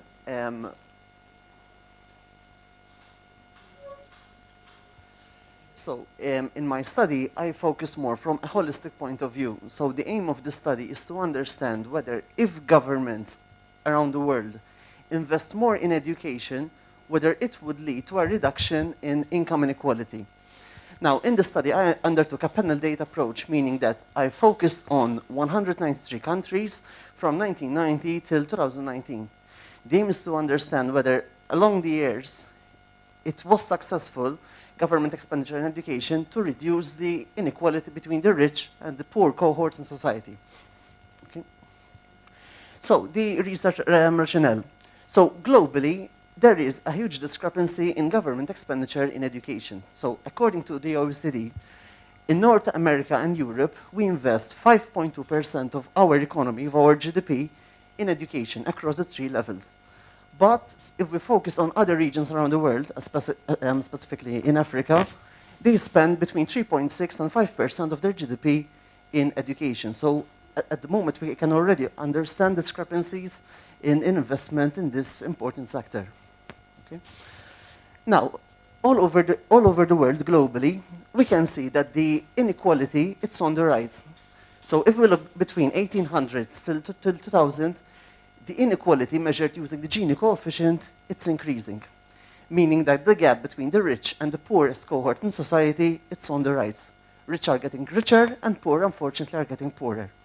So is investment in education, is it fruitful to reduce inequality? Now, education is a human right and a force for sustainable development and peace. Every goal in the 2030 Agenda requires education to empower people with the knowledge, skills, and values to live in dignity, but their lives and contribute to their societies. So UNESCO is already acknowledging the importance in investment in education. In fact, one of the Sustainable Development Goals, it's focusing on having education available for everyone. Now, apart from government expenditure in education, we need to also look at other factors that affect the degree of inequality. So in the literature, I have also looked at other factors that have an impact on the degree of inequality. One of the factors being the Kuznets relationship. So in 1930s, it was discovered that at first, when the economy grows, when the GDP is going up, at first inequality increases. But by time, the government will be able to reduce the inequality in the country. So that is something that I needed to control for. Second thing is the geographical region. So as we said, around the world, there are certain continents which are that have more inequality than others. Third thing is the labor market, both in terms of unemployment rates and also when it comes to female participation rate. those countries which have the lowest amount of unemployment and more participation, female participation, they tend to have lower inequality. Trade openness, so the degree of exports and imports in our country, and also inflation. Now, for us economists, we tend to look at inflation as a tax, which is regressive, which hurts the poorest the most, because the prices are going to go up for everyone, but the poorest cohorts are going to suffer the most. So that's something that leads to more inequality. And lastly, the mortality rate, the total amount of infant mortality rate. Now, when it comes to our hypothesis, what we're trying to understand, first of all, whether higher investment in education, it decreases income inequality, as opposed to having no effect, or it leads to higher inequality. Okay. Now, when it comes to data collection, so as I said, I have focused on secondary data from reputable sources, mostly from the World Bank and also the OECD.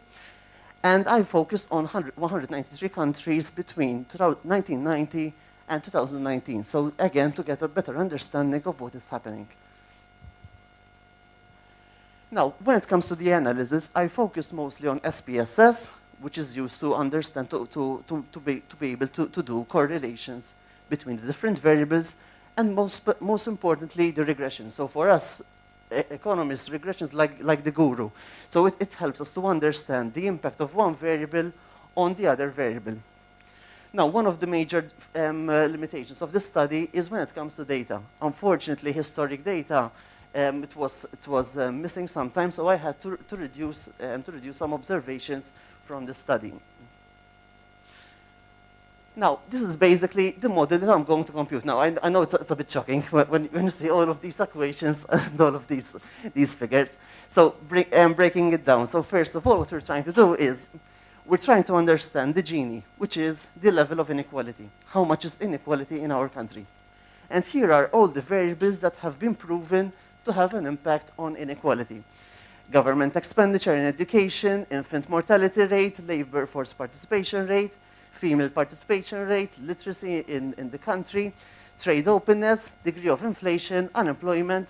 Those GDP logs represent the degree of the Kuznets curve, the inverse relationship between government expenditure and inequality. And here we have dummy variables, we call them, which basically capture the impact of being in a particular country, continent, how it affects the inequality. Now, this is our first result. So over the years, we can see that governments are focusing more towards secondary, but most importantly, primary education. There is this trend around the world that we're shifting from focusing on tertiary education towards more secondary and also primary education. So governments are acknowledging the importance of investing in primary education, that it can lead to higher return. Another finding was to correlate between the classification according to the World Bank between developed and underdeveloped countries and the degree of inequality. It has been proven that those countries which are more developed, they tend to have less inequality. Countries which are poorer, they have more inequality. So that's our second preliminary finding. Finally, after computing a number of regressions, we have come up with the following finding.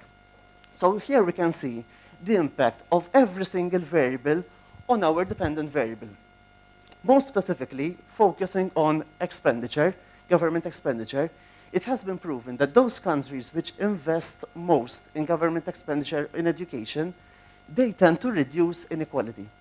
In fact, looking at the figure, if governments spend 10% of their GDP in education, it can reduce inequality index by 3 basis points, which is significant when it comes to being the Gini index. So it has been proven that governments can reduce inequality. Other factors have also been proven to have an impact on inequality. If we look at the country specifics, for example, being a country in Africa, it can lead to more inequality. So inequality increases by 8 basis points. European countries, on average, given our welfare system, it helps to reduce the degree of inequality. Okay. Now, when it comes to recommendations, so This finding has proven the importance of investing in education.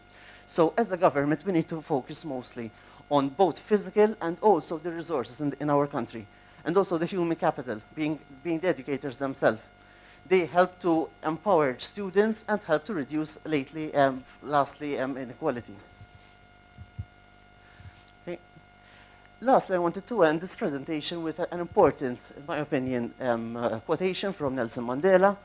Education is the most powerful weapon which you can use to change the world. So education doesn't just help in local, rich poor, persons, but most importantly, the lowest cohort, because we're giving them an equal opportunity to progress in life. Thank you very much. If you have any questions.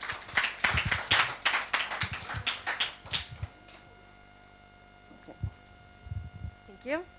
So our next session will be a pre-recorded session, and it's called Simple Pin Plate Electrode Configuration for Targeted Electrode Corporation, presented by Anoop Manashri. Good afternoon, everyone. My name is Dr. Anoop Manashri.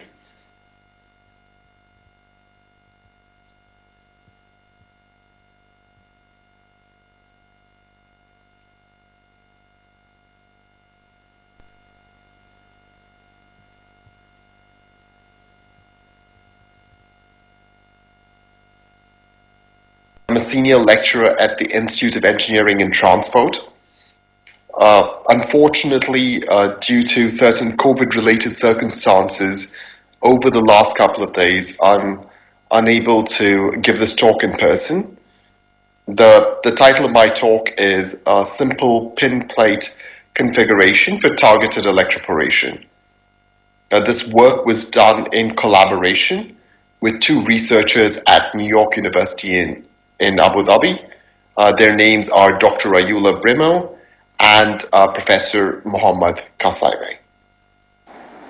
So let me just give you a little bit about of a background on electroporation. So electroporation is a non-contact method that creates pores in cell membranes upon application of electric pulses or AC sine waves. So what happens in turn is that you create a very strong electric field which transiently porates or permeabilizes the cell membrane through which material can enter into the cell, after which the cell membrane reseals itself. This is what you can see from the image at in the middle. So over here you've got the, say, DNA molecules which are in the extracellular medium, which can't enter into the cell. But upon application of the electric field, you create a transient pore by which these can enter into the cytoplasm. And after a certain period of time, once the field has stopped, you have the membrane resealing itself. This is a method that has been used commonly by biologists. There are other methods, of course, to sort of transfer DNA and RNA into cells. The other methods involve chemical means, as well as using viruses to do so. But electroporation is still quite commonly used. This is what our setup looks like. So in the title, I say targeted electroporation. So conventional electroporation uses cuvettes with parallel plate electrodes, and it contains a large volume of fluid within these parallel plate electrodes containing millions of cells within them. And by targeted electroporation, I'm really referring to single cells or a very small group of cells. This is achieved using our simple setup, because we use essentially a sharp pin electrode made of tungsten. The diameter of the pin is about 3 to 5 microns. You get a very high localized electric field at the tip of the tungsten probe. We've got a counter electrode made of ITO, so essentially it's a thin film of ITO, which is a transparent conductor on a glass slide. We apply a signal, an AC signal, to the tungsten electrode with the other electrode grounded, and that in turn creates a strong electric field. The cells are plated at the bottom of the droplets that you can see, and as the cell experiences a very strong electric field, it creates these pores. Here you've got a red arrow which is pointing inwards, and a green arrow pointing outwards. Now, the red arrow essentially represents the movement of a red dye molecule from the extracellular medium into the cell, whereas the green arrow represents the movement of the green calcine molecule from the inside to the outside. So the cells have been treated prior to experimentation, prior to electroporation with calcine, and hence calcine is already present within the cells, and upon electroporation the calcine actually leaves the cell, okay? Whereas the propylium iodide, which is a red dye, enters the cell.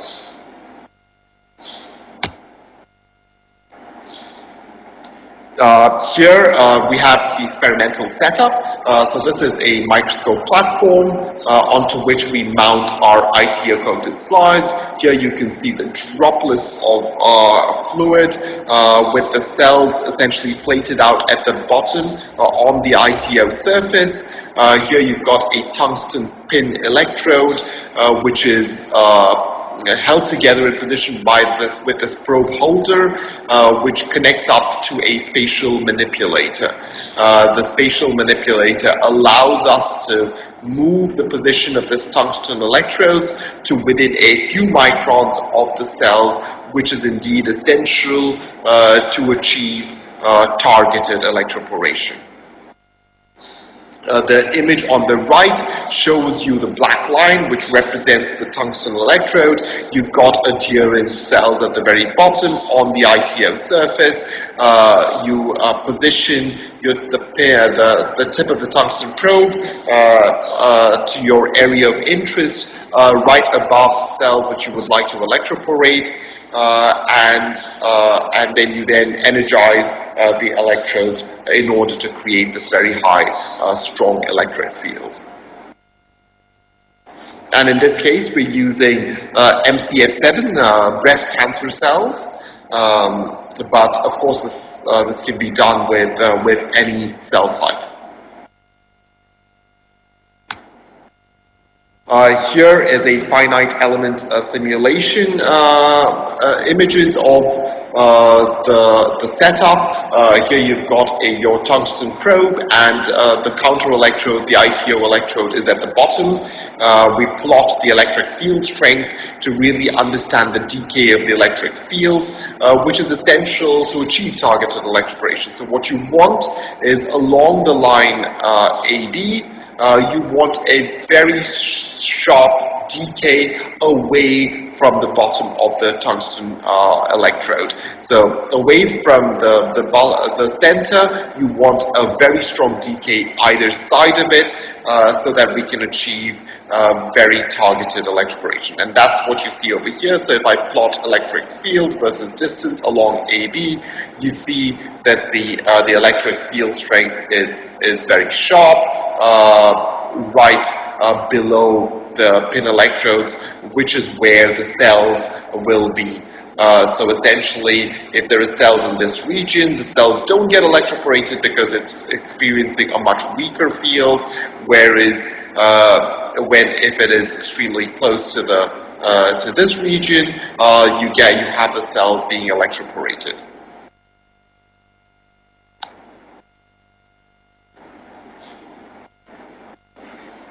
So these are the fluorescence measurements, which have been taken with a microscope. We essentially do 2 fluorescence measurements, one for calcine and one for propydium iodide. The calcine is the green molecule and propydium iodide is the red molecule. So as I mentioned previously, calcine is already contained within the cell prior to electroporation, and hence it has a very high baseline. Upon electroporation, at a frequency of 10 kilohertz, you have a significant drop in calcine concentration, and this is because calcine is essentially escaping through the pore that was created in the cell membrane out into the extracellular space. Now, with an increase in frequency, you can notice that the electroporation is the exit of the calcine molecule is not as pronounced as at lower frequencies, and it becomes less and less pronounced the higher up in frequency you go. So essentially what this tells us is that electroporation is more effective at lower frequencies compared to high frequencies. Now, in the case of propydium iodide, the cells are only introduced with propydium iodide upon electroporation. So the propydium iodide is contained within the media, and upon creating these pores, the propydium iodide diffuses into the cell. It then intercalates with the DNA in the nucleus and then expresses red fluorescence. So the baseline is initially very low, and it jumps significantly at low frequencies of 10 kilohertz, and similar to calcine, the electroporation, the effectiveness is lower at higher frequencies. So the higher up in frequency you go, you can notice that we can't significantly sort of have, there's very little dye molecules, propydium iodide molecules actually entering the cell at higher frequencies of close to 10 megahertz or so. The images at the bottom is essentially these is just the microscope images of the calcine molecule leaving the cell. So in this case, we're targeting. So you can't see the probe in this case, but the probe is above these two cells, the encircled cells.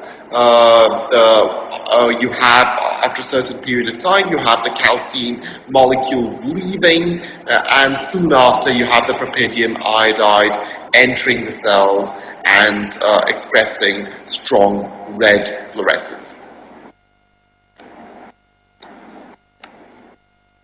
This is a video showing the same. So if you can focus on these two cells over here. So initially they were green, and upon electroporation, the green dye quickly left the inside of the cell, whereas the red dye entered, intercalated, and started expressing its red fluorescence. Let me just play it one more time. As you can see, the green dye has left rapidly, and the red dye has slowly incorporated into the cell nucleus. We then, of course, had to take this a step further to actually prove that we could do this. So we earlier we proved that we could do this with dye molecules, but of course the usage would be for DNA or RNA. So what we did was we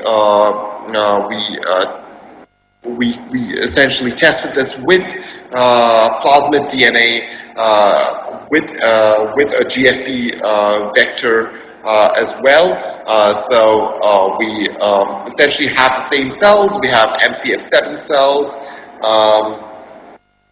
and you've got the probe, the tungsten probe over here that you can see. You've got the plasmid DNA within the fluid. Okay, so there's some plasmid DNA within the fluid. Upon electroporation, the plasmid DNA enters into the cell, and of course it takes time for the cellular machinery to express the protein. This does not happen instantaneously, so the measurements are not instantaneous. These measurements then have to be taken after a certain period of time. So we have essentially gone back to the same region, and after 48 hours, we have looked at these cells, and here you can clearly see a cell expressing the GFP vector, which has been incorporated, which has also been encoded into the plasmid DNA. So this essentially shows you that we can electroporate in a targeted manner both the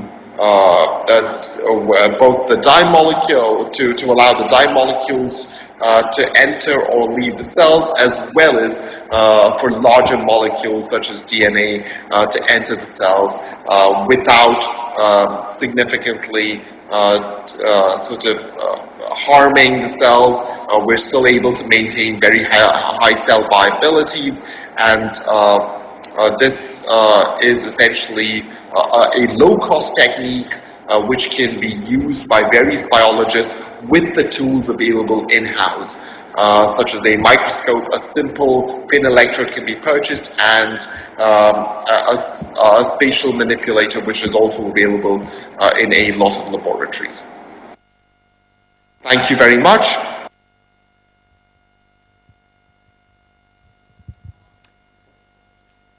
Okay, thank you very much. If anyone has any questions as well, the speaker is available online. If not, we will be having a short lunch break, and we'll meet back at 2 p.m. Thank you.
sorry.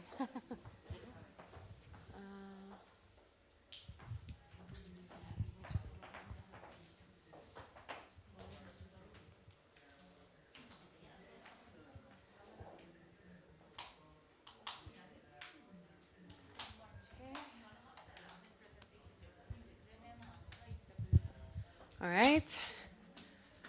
Okay, I'm still waiting for the audio guy. He was here and he disappeared again. They keep on escaping. Sorry, I need someone to switch on the live stream, I believe, or the audio. It's going? Yes, so I'll just tell Just to see that everything is fine. It's okay. Yeah, we're ready? Okay, thank you.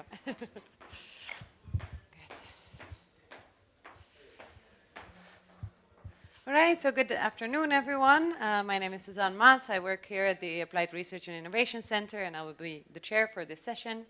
Welcome to this third session now on social well-being, sports, and health. We'll start with a presentation by Anna Maria Gatt on the role of physical education in promoting mental health and well-being. While you are presenting, yeah, so maybe indeed don't stay too close. You can take off your mask while you are presenting, and I'll let you know when you have 2 minutes left in your presentation, and we'll take some questions after.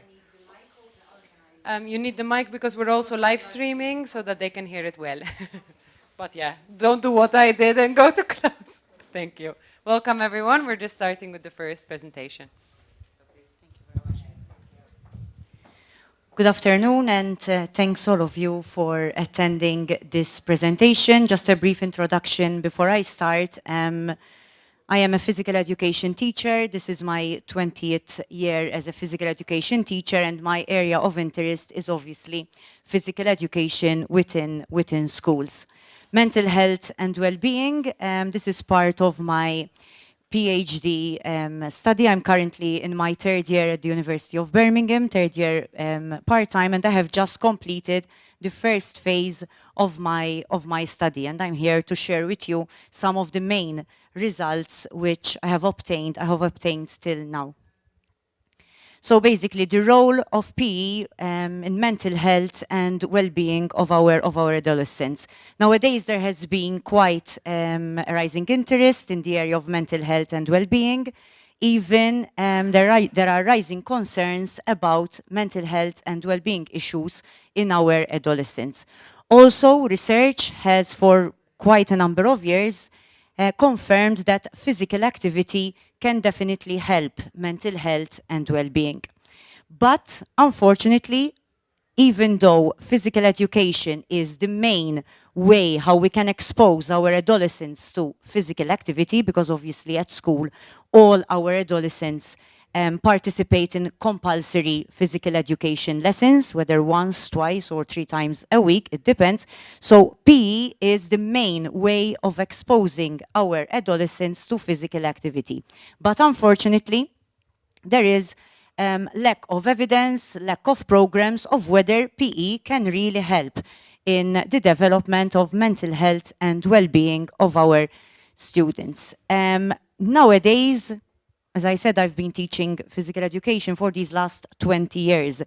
And the same criticism that PE is receiving nowadays, we've been hearing it for these last 20 years and more. Unfortunately, people still criticize the curricula, the content, the way of delivery, pedagogical implementations, okay, which many people still think they are discriminatory. Discriminatory in what ways? Okay, that certain students who are skillful, physically skillful, are given more attention than others who maybe are not interested at all in physical education. So the main aim of my study is exactly to address that gap, to see how physical education can be a catalyst in promoting mental health and well-being among adolescents using mental skills training. Next slide, please.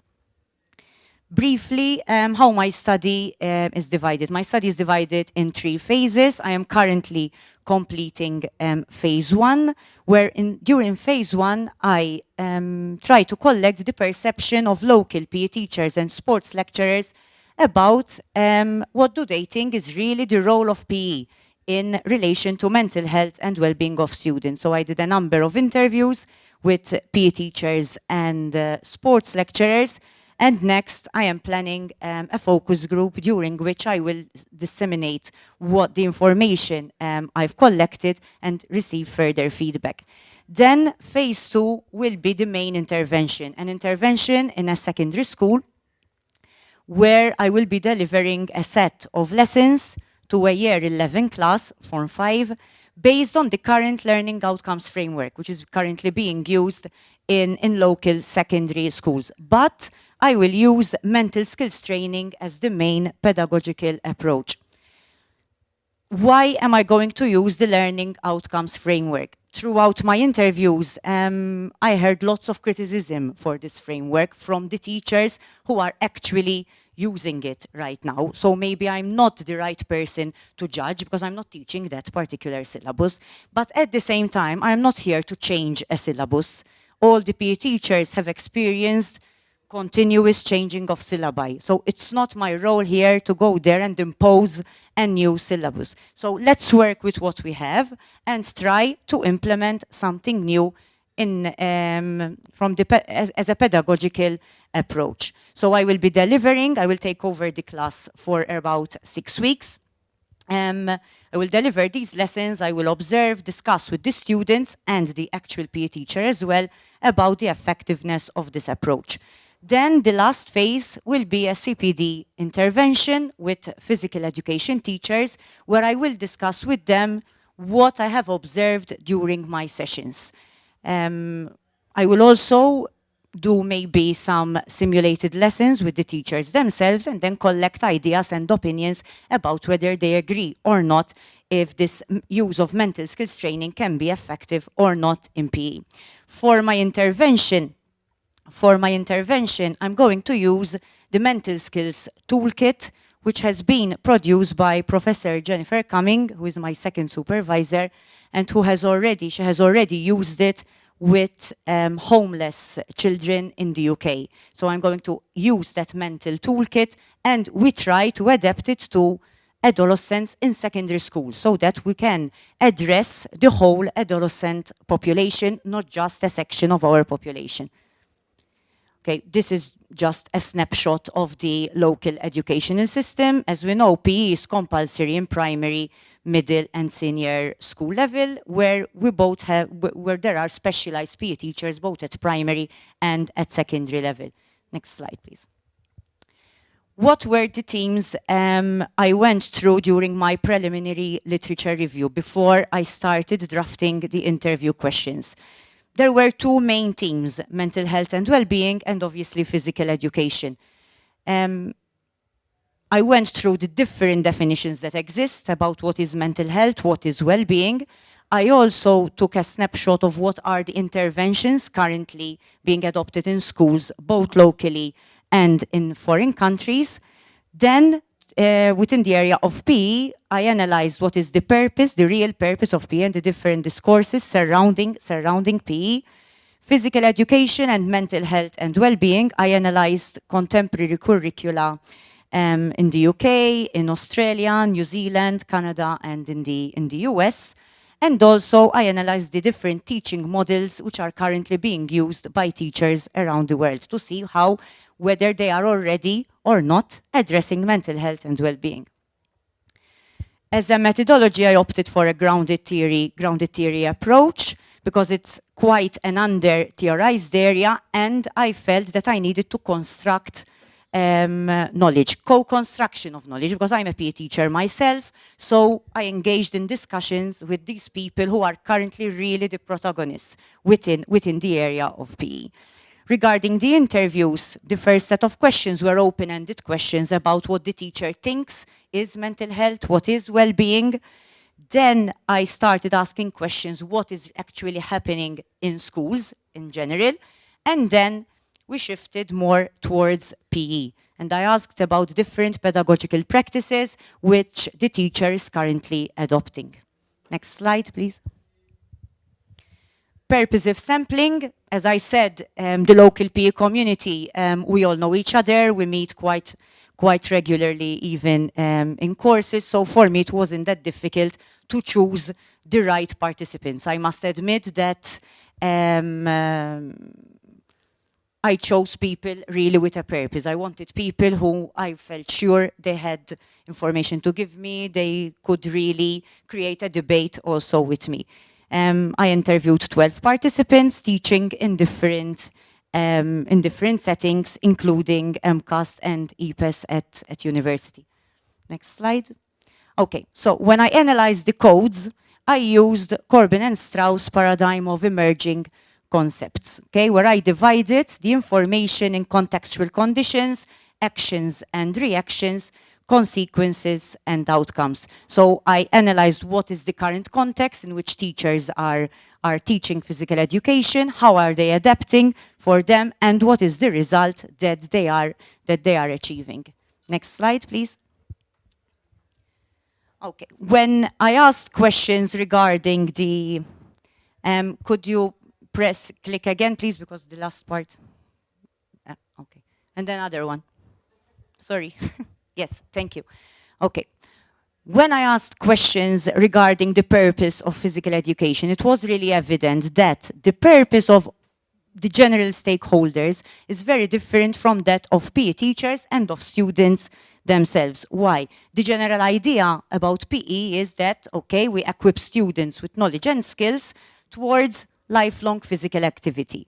But PE teachers believe that goes beyond. The purpose, the real purpose of PE goes beyond. Why? Because they truly believe PE has the potential to address the holistic development of students. Due to the casual atmosphere, and surprisingly enough, all 12 teachers mentioned this, the casual atmosphere during which a PE lesson is held, is carried out, okay, can help the teacher, is an asset for the teacher to address the holistic development of students.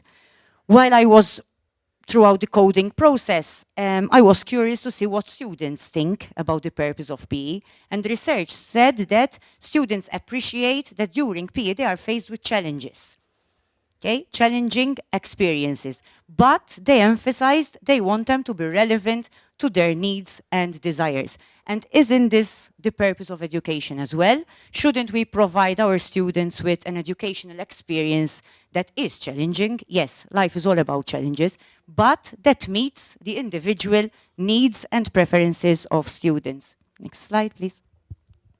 So how does the perception of teachers contrast with that of stakeholders? Basically, teachers and students have a more salutogenic philosophy, okay, which they believe that PE definitely influences the well-being, while other stakeholders still think that PE is there just to prevent medical conditions, obesity, for example. Okay, people keep saying it's the role of PE teachers to try and combat obesity, which definitely that's not correct. Due to this contrast, unfortunately, PE teachers are still faced with these barriers, with extrinsic barriers, okay, where we have lack of PE knowledge by the senior management teams in schools, unclear syllabi, okay, every time the educational officer is changed, the syllabus is changed again, timetabling, as usual, facilities and equipment issues. And what is this causing? This is causing intrinsic barriers, where unfortunately we are finding unmotivated teachers, repetitive content, always doing the same things during the PE lessons, and yes, mediocre lessons. Okay, there are still PE teachers who still believe that giving a ball to the students, that's the correct way of teaching PE. Next slide, please. Why can PE definitely aid in addressing the holistic development? I think the diverse atmosphere that is created during PE will definitely help this. And the fact that a PE classroom is 100% inclusive with different needs. I'm not saying that other teachers, they have students of the same ability, not at all. But in PE, different needs are more evident. Why? Because we have students who are overweight or who are obese, students who lack skill, students who prefer, they love sport, but they prefer only one sport, football, for example. You have students who definitely hate physical activity, and they don't want to take part. Students with physical impairment, students who are not motivated, students who are scared, afraid. So this is a scenario where the teacher is definitely faced by different needs. Okay, so the role of the PE teacher should move now to become the role of the physical educator, where you identify and address the different needs of students. How do they do this? I ask the teachers, how do they manage to do this? 3 very simple things which all the teachers do. Division of groups. Should I divide according to ability? Should I mix abilities? It depends on what are you teaching. Choice of content. Should I choose what the students like or what's exactly in the syllabus? All the teachers mentioned that they want more flexible syllabi, okay, that address the needs of students. Designing of activities. Not everyone should be doing the same thing. Okay.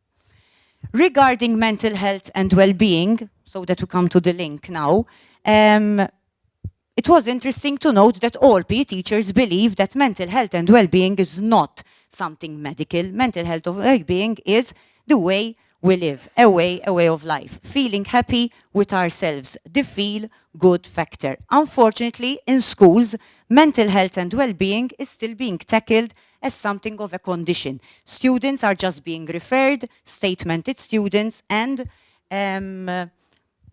interventions are only being done with these students.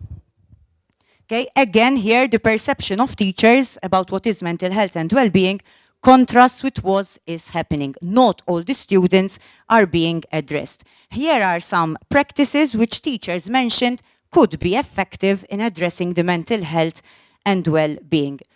Nothing out of this world. Many of us definitely practice these things, engage in critical discussions, help the students set goals, everything mental skills, develop trust between the teacher and student, develop confidence in a safe environment.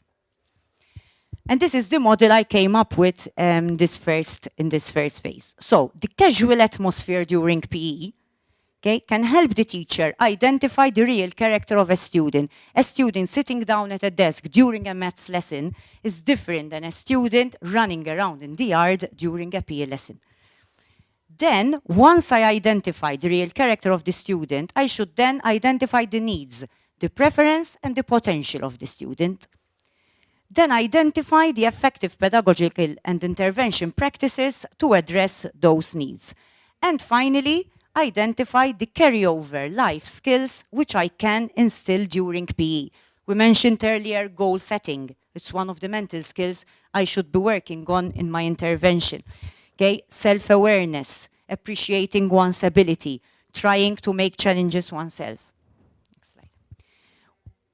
I ask teachers to give me suggestions. How can we do this? Okay, the same, nothing out of this world, something that can really be done. So logistical, obviously, these are always mentioned. More time allowed for PE, more investment, a variety of content, something which we have been saying for quite a number of years now. Pedagogical, flexible curricula and syllabi. I had one particular teacher who told me in 2021, we should abolish all syllabi and allow the teacher as a professional to choose herself what she thinks is the most suitable for her class. Adaptations, mental skills training within PE.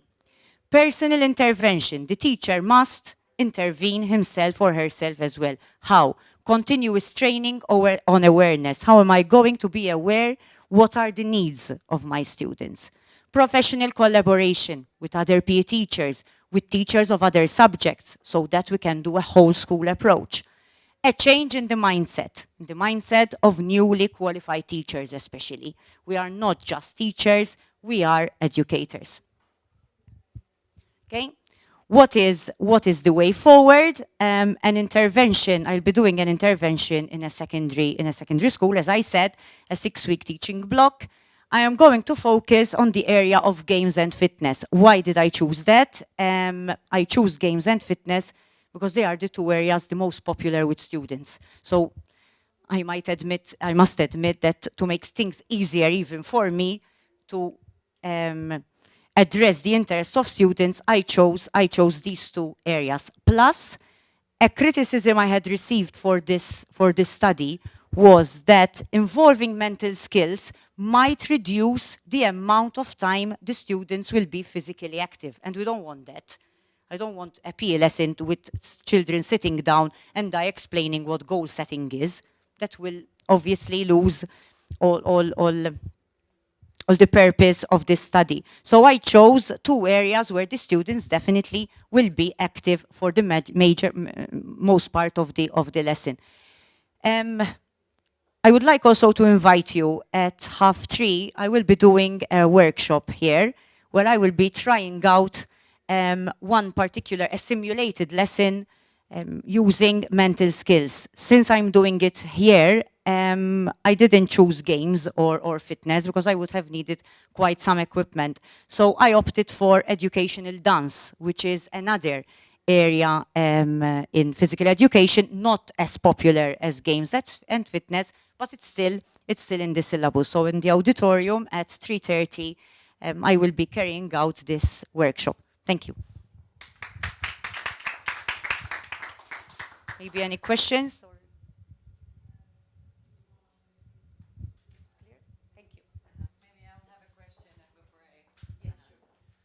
I'll just speak like here because there are also people joining us online. You mentioned in the literature review that you looked also at other countries and their PE practices and syllabi. What would you say are the main differences with the countries you looked at and Malta? Well, the main difference is that the local syllabus resembles a lot the UK, the syllabus in the UK, but it focuses mainly on the physical component of PE. So if you notice our syllabus, it's still, I can run 60 meters with proper technique, for example. If you analyze the syllabus in Australia and New Zealand and the one in Canada, they have learning outcomes related to the different domains. So, for example, I can practice a tactic by discussing after discussions with my teammates, for example. So the social aspect is they are clearer. The references to mental health, to the social development, etc. Mental well-being is still not that much evident in certain syllabi, but the social aspect, the cognitive, is very prominent in syllabi, like as I said, Australia, New Zealand, and Canada. Our resembles mostly the UK. I think it's quite it's reasonable that we resemble, but I think we should try and add some more and avoid focusing only on the physical aspect. Thank you so much once again, Anna Maria. The next speaker is Joanna. Okay, you can come up. Lisa, can you help? Okay, so Joanna, Christopher, and Janice. I don't know who will be presenting. We're all together. All right, we'll be busy here. I'm just going to open the window because we were asked to, for COVID purposes, do that a bit. I hope it's not too cold. So please come on up. Just for people who are joining online, you can also put any questions on the chat and we'll keep an eye on that as well. So for the people joining from elsewhere, if you have any questions, please go ahead as well. All right, take it away. I'll give it to you. You can take off the mask if you want.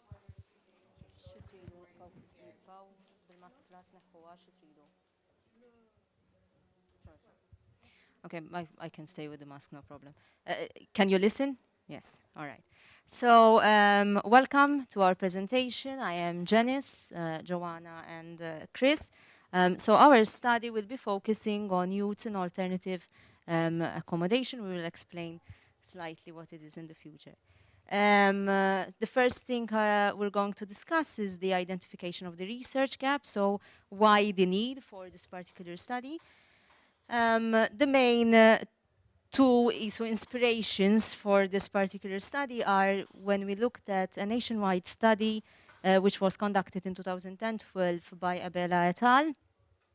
They did a study on children in care, and particularly they pointed out that there is the need of a study which takes into consideration the views of social workers, of care workers, and other professionals regarding the issues of transition after care. And this is what we intend to be looking at. And the need of a study on the effectiveness of aftercare specialist schemes. In addition to that, in 2017, the National Children Policy identified the need to ensure that our children leaving institutionalized care are appropriately prepared and supported in their transition to independent living through education, training, and employment by the development of an aftercare plan and follow-up. And further on, there is also pointed out that there is the need for enhancement of out-of-home care and aftercare provision to meet the different needs of these children. Okay, so the rationale. For those of you whom I don't know all the backgrounds here, but for those of you who maybe are not aware of the situation in Malta, so in our country, the majority of children living in out-of-home care are not orphans, all right? So there is this idea that children end up in alternative accommodation because they end up orphaned. This is not the case in Malta. The majority of our children have experienced some form of abuse, being emotional, physical, psychological, sexual, or neglect. This implies that our system requires a supportive environment, an environment where they are provided with a multidisciplinary team in order to try and elevate this pain. So through therapy, through respect, and through positive discipline. Now, children who end up in care are taken care of by the institution. However, this obligation ceases legally by the age of 18. So once the child reaches the age of adulthood, the institution is no longer as such obliged to take care of these children. However, as you know, probably you all maybe remember what it feels like to be an 18-year-old, being an 18-year-old and having to face up the world, all right, having to find your own housing, going into employment because you don't afford maybe to study is not an easy process. And therefore, these young children, young adults, because now they're adults, are facing various challenges since they would not have enough time to prepare, and sometimes they are not even prepared enough to transition into independent living. Okay? All right. Okay, so one of our main focus is accommodation, supported accommodation in particular, preparing our youths to face living independently. And we will focus using a three-dimensional approach where we are going to take the perspective of service users, service providers, and also of management of services, including the SCSA, which is the Standards Care Authority. Okay, so one of the things which is important to mention for the study is that we had created a consultation group. So originally, Chris will also talk about this later on. Originally, the study was planned to be conducted with the SCSA, with the Standards Care Authority. However, unfortunately, there were a lot of changes happening in the Standards and Care Authority, and we have now taken over the study on our own. But when we started off the study, there was the creation of a consultation group in order to identify an actual research gap, which is relevant to the needs of our society.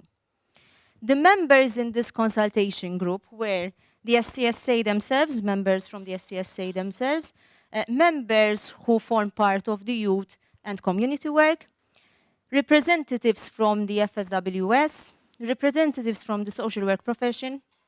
There were also some alternative accommodation managers and care workers, representative from the Children Commission, and youths who previously resided in supported accommodation. During this consultation group, 3 main themes had emerged. These were the experiences, and you can look at them further on, but the main element was the experience of living in care and also the experience of transitioning into independent living.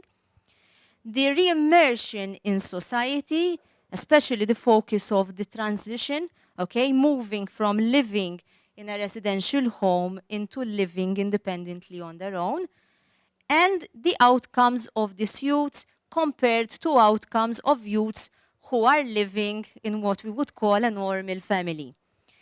We decided, after getting data from this consultation group, that the focus of this particular study is going to be specifically focused on the re-immersion in society, so the transition process. The idea was because, first and foremost, in Malta, supported accommodation, meaning that accommodation after the institutionalized care between the age of 18 and 21 is quite a new idea, and also because literature, which Joanna and Chris will delve further into, shows that there is much work which is required. And now it's Joanna. So I'm going to give you a brief introduction to our literature review, which has been already been carried out. So basically, just to give you a little information about the topic, we are going to focus on children who are living in an alternative care, and these children, as Janice has already said, have been exposed to some kind of abuse, either physical, sexual, psychological, or have been placed in residential care voluntarily by their parents or caregivers. So children who are being taken care of by the institution, by the state, they have all the responsibilities to raise them, okay? But this responsibility ceases by the age of 18. So our study is mainly focused there. What happens after the age of 18?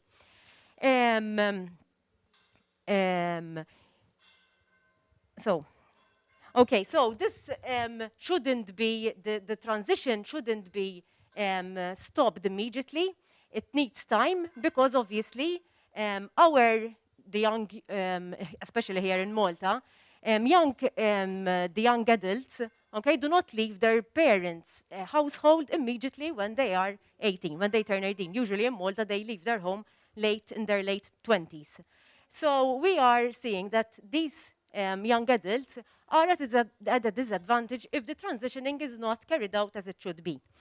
Now, with the new introduction of the Minor Protection Act, there is also the permanency plan. What is this permanency plan? The permanency plan is not just focusing on the well-being of the young adult, but also it focuses on the well-being when the young adult is out of care.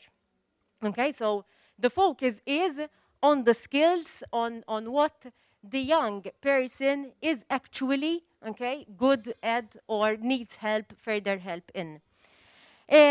So the policy also addresses the need of these youths because it is very important to be at par with other youths because they are going to start their life at a disadvantage if not fully supported. I think you can, thank you. In Malta, presently there are around 20 youths in care each year who reach the age of adulthood. As things stand today, young adults, when they are in alternative care, they can choose either to live independently or to go into supported living or to stay in the alternative care until the age of 21. So far, there are only 6 settings which are registered to be supportive accommodation. So, what happens in the transitioning? So, when we think about the responsibilities of alternative care accommodations, the focus is mainly on the care given. However, we need to, that needs to be extended because we need all the young adults to be prepared for what life, the reality. Unfortunately, these youths at the age of 18, they need to seek housing, they need to seek employment, they may face further problems such as relying on social welfare. Some of the females get pregnant at a very early age, so that means that they would be dealing also with some emotional challenges as well. So for the transitioning to be further effective, according to literature, there needs to be the idea of the mentorship, where there would be key workers helping the young adult over the age of 18 who supports them further into adulthood. Literature states that lack of support and inability to take independence gradually, okay, the young adults would be robbed of the stages of transitioning, which are mainly the leaving or disengagement from the care setting, the transition itself, and also the integration to the new social state. So far as things stand today, services for the aftercare are only tackled mainly, okay, for youths who are so-called problematic, and those who cope somehow are not or given minimal support and follow-ups. In fact, studies have also shown that lack of support has brought about also physical suffering to these young adults. So with the introduction of the new aftercare standards, these children, these young adults, would have a more structured aftercare service, which is very needed because it's going to be a person-centered approach. All youths will be given the chance to give in the decision process, give their views.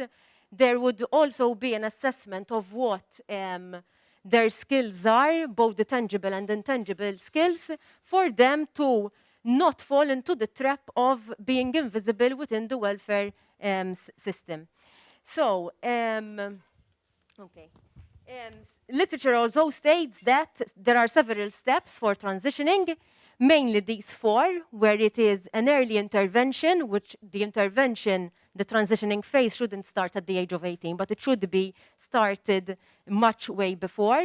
And also the family support should be very important, if any family support, if they have any family support, providing more stable and better quality care together with the continuity and more investment in their education achievement, because obviously the more they have attained educationally and have some kind of qualifications, they may integrate much better in society.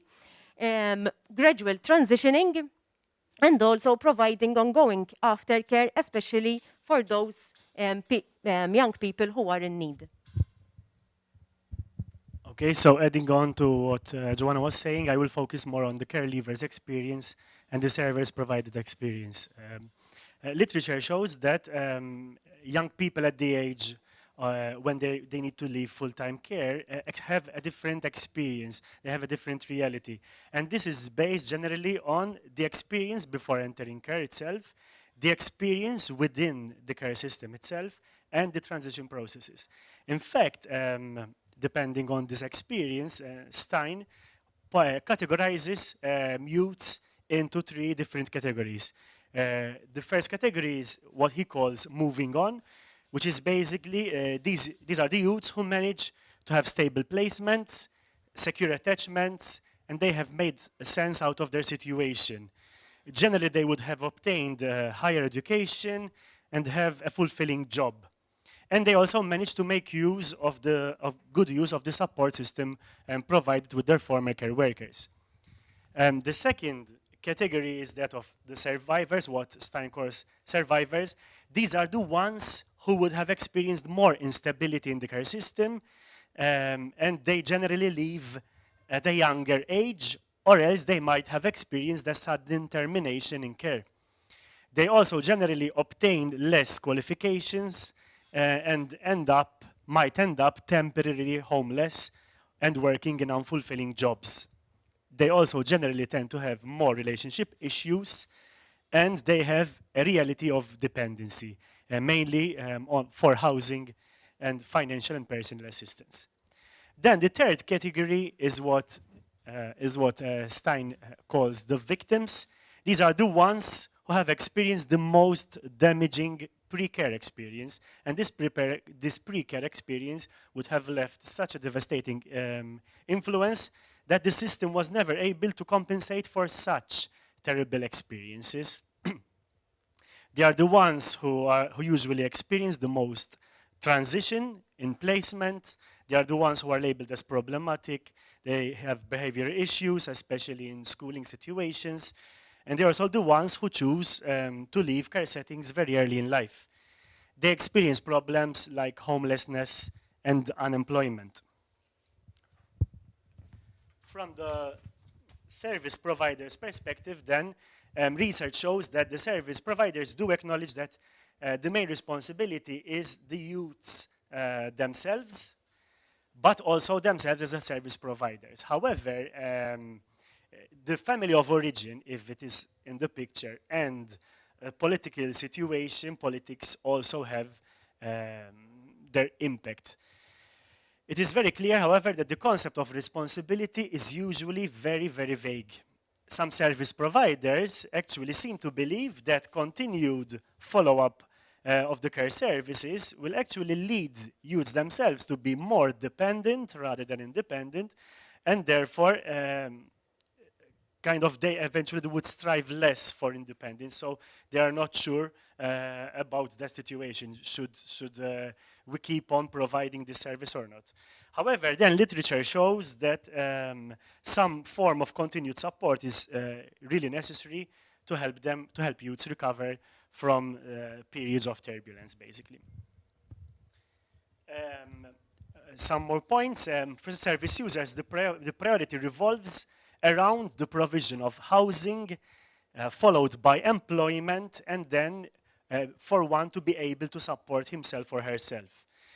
And literature highlights that the difficulties, high workloads, and lack of quality care are leading to burnout amongst service providers. Research design. So this study, I'm not going to repeat what my colleague said, because originally the study was going to be a collaboration with SCSA, but then due to various changes, we felt that we need to continue the study on our own. However, this study will hopefully be helping the Standards Authority into the development of their new policy. Our study is taking a mixed approach. Methodology will be combining qualitative and quantitative methodologies. At the moment, we are in what we are calling phase 1, which is we are distributing the tracer study and the MHCSF scale. We will explain soon about these two further. Then eventually we'll analyze this data. After the analysis of the data, we'll do focus groups, and then phase 4 would be the thematic analysis. So at the moment, we are choosing to focus on the service users themselves. So as Jenny said before, we are choosing to focus on the service user, the service providers, and the CSA. So at the moment, the first part is then divided into 4 different phases, which will be hopefully concluded by this year. At the moment, we are in phase 1. And as I said, this study will eventually help the Standards Authority into the development of their new policies. Some information about the tracer study. We are distributing this tracer study to youths between the age of 18 and 21 who had lived in alternative care in the previous years, but are now living in supported accommodation or else independently. The idea of the tracer study was to be able to locate our group of interest And it's being done after being in touch with various managers and the authority itself, who granted us the permission to distribute this tracer study. The tracer study was compiled, of course, based on the vast literature review we've compiled, and it will give us, hopefully, important knowledge on how these youths are experiencing their transitioning phase, or have experienced their transitioning phase. And here you can see some screenshots from our tracer study. We will be asking about level of education, work, if they were ever involved into decision making by the professionals during their transition phase, and how much they were involved. It's a combination of around 35 short questions in Maltese and in English, which hopefully would lead to further knowledge about this transitioning phase. At the moment, the tracer study was basically given to the interested young people. Janice will explain more about the MHCSF. So in the tracer study, we have also decided to include an actual scale, all right, which is the MHCSF. This is a scale which determines the mental well-being of individuals. We wanted to see this because, as Chris mentioned, we will be asking questions such as employment, what they're doing, how life seems to be, but we also wanted to see how are they faring mentally. We have considered a number of scales, such as the Quality of Life Scale and the WHO Wellbeing Index, but we have ultimately decided to go for the MHCSF for the following reasons. It measures emotional well-being based on Ruff's model of psychological well-being, Key's model of social well-being, and Bradburn's effect balance and self-anchoring by Cantrell's, which are psychological theories which all focus on the well-being of individual. The scale is found to have internal consistency and discriminant validity in adolescents aged 12 till 18, which is very close to our age, but it was also found, this scale was also found to be effective amongst adults in the US, in Netherlands, and South Africa. The scale has also been used in a multitude of other countries. In fact, there are a number of translations available. Lately, in 2020, lucky for us, it was also used in Malta, so it was already translated in Maltese. We opted for the short version since it was integrated in the tracer study, because otherwise it would be too long. There is practically the short version is 14 items out of the 40 items found in the long version, which when they were chosen, obviously not by us, but by Keys, the developer of the scale, they were chosen as the most prototypical items representing the construct definition of each facet of well-being. There is also a bit of a change from the short version to the long version in the way it is the way data is collected. Mainly in the short version, they ask for the frequency. Okay, so I will show you a screenshot soon, but it asks, for example, how happy were you? Always, once a week. Okay, so it asks for a frequency, and it therefore provides a clear standard for assessment. Ultimately, once the scale is completed, a person is categorized into either flourishing mental health, moderate mental health, or languishing mental health. So we want to see how are these youths doing mental health. How is their well-being? Are they flourishing? Are they having a lot of difficulties?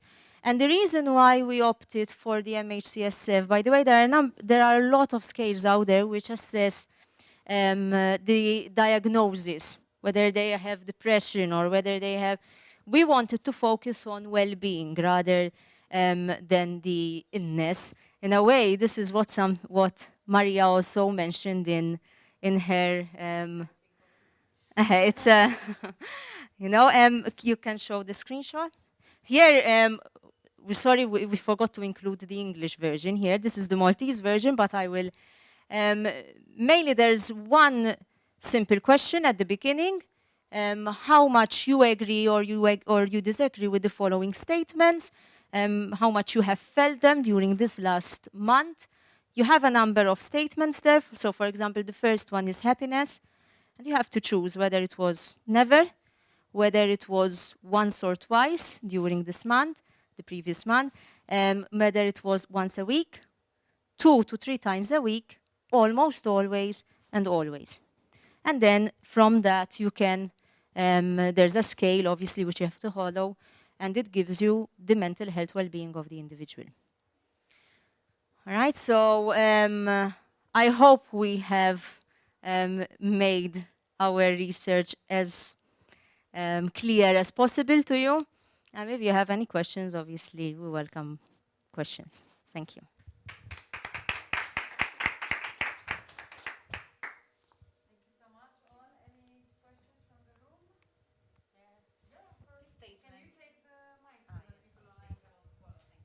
The statements you included in the scale, are they standard statements? Standard. You have to use that wording. Okay, thank you. Just for you to know, Keys, who is the original founder of the scale, gives the access automatically. In fact, we sent him an email and he was like, go ahead and use it. For the Maltese version, we seeked permission from Chafai, who has just recently used it.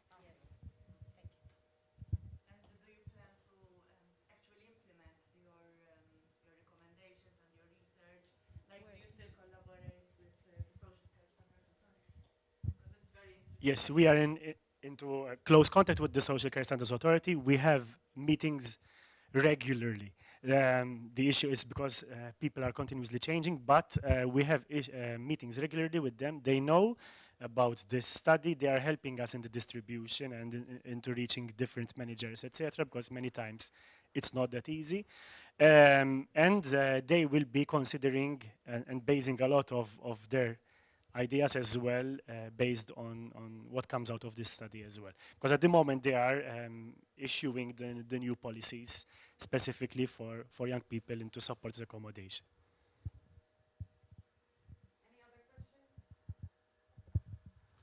Thank you so much once again, Janice, Joanna, and Christopher. Well done, really interesting. So we'll move on to the final presentation by Antonella Brincat on the inclusive project, or I don't know exactly how you pronounce it, but I'm sure you can tell us. So go ahead. Thank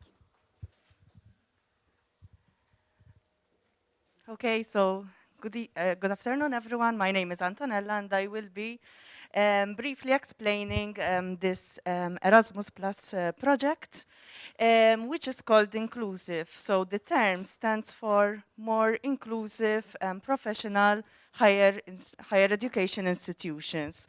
So this title was decided upon on this particular project. When we say this is a project funded by Erasmus Plus, so this means that, as I said, there are EU funds, Erasmus Plus funds, which are being used to develop this project. It's a type of key action 2 type of project.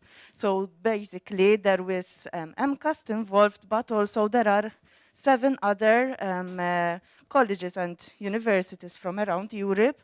And together we are doing this research and collaboration project to, first of all, identify and see what is the situation like in MCAST and other colleges and universities around Europe when we talk about inclusion. And I would like also to specify that inclusion in this particular project is not just associated to students with disability, as usually literature states, but in this particular project, inclusion refers to students who are underrepresented and usually called, in a broader term, non-traditional students. So basically the inclusion of different students in these type of colleges and universities. So yes, when we talk about inclusion, These students may include persons and students with disabilities, students who have learning difficulties, parents, so students who have caring and they are parents themselves, sometimes even single parents, students who come from difficult backgrounds, socio-economical difficult backgrounds, students who are, for example, also into correctional facilities, students who are migrants and refugees themselves. So basically, this was actually the first stage of the project, to try to identify who are we talking about. So what are the students, what is the student population like at MCAST and in the other colleges and universities. Yes? So these are the different partners involved. As I said, MCAST is one of the project partners, but there are 7 others. So in total, there are 8 different partners involved. Yes. So the website and all the material is being uploaded on the website, which is inclusive.eu. So I invite you, if you wish, to log in and check and read about the project and all the outcomes that will be uploaded on the website. As regards to MCAST, I am the project. I have been employed as the project coordinator for this particular project.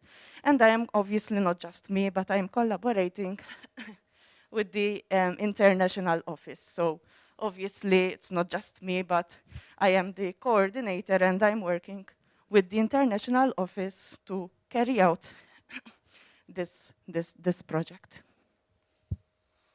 So basically, the project is divided into 4 main different stages, and I would like to say that it's like still in the first part, because the project started a couple of months ago, and it shall run in the next 2 years as well. So in total, there will be 3 years to develop this project together.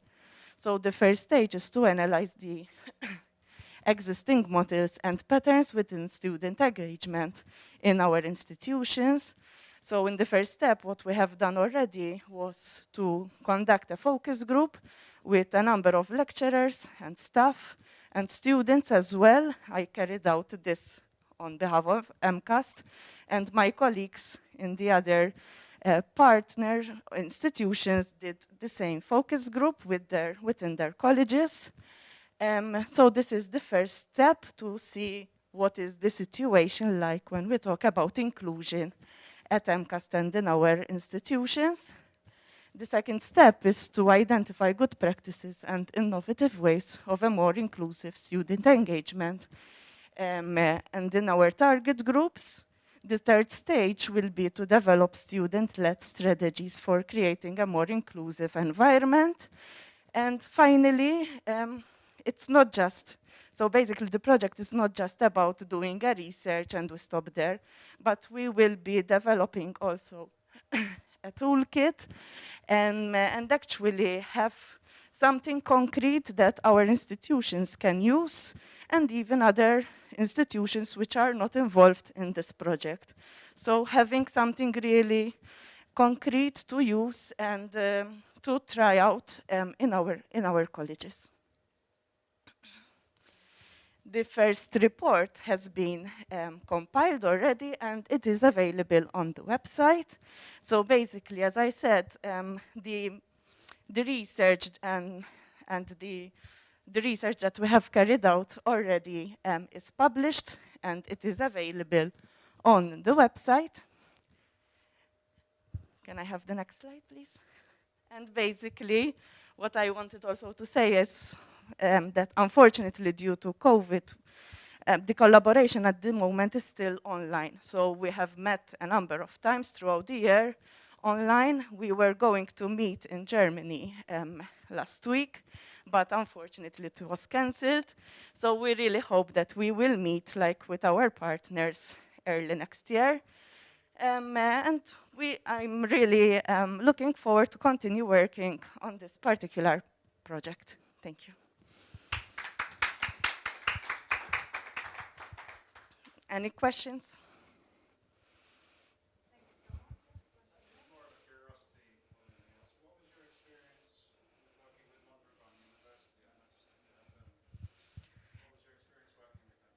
As I said, at the moment, we haven't met face to face, but we have been meeting online in a number of meetings. So there are 2 or 3 different colleagues, partners who are involved in this project. They are not the leading partners, so they are, like MCAST, involved in this project. The leading partners are from Germany. What can I say? I mean, we haven't met so much, so I cannot really comment so much on the collaboration, but so far, it seems that everyone is really involved and really doing their best to collaborate and sharing the experiences.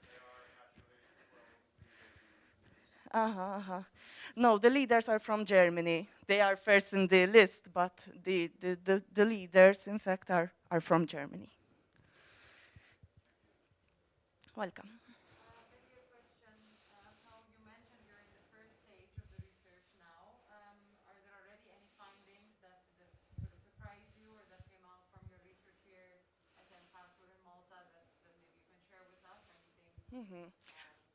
Yes, so for example, as I said, we're still in the first stages, but for example, what do we mean by inclusion or integration, and who are we talking about? It was very curious to see that this wasn't the same concept throughout our partners. So for example, from MCAST, we have, for example, students who come from the correctional facilities.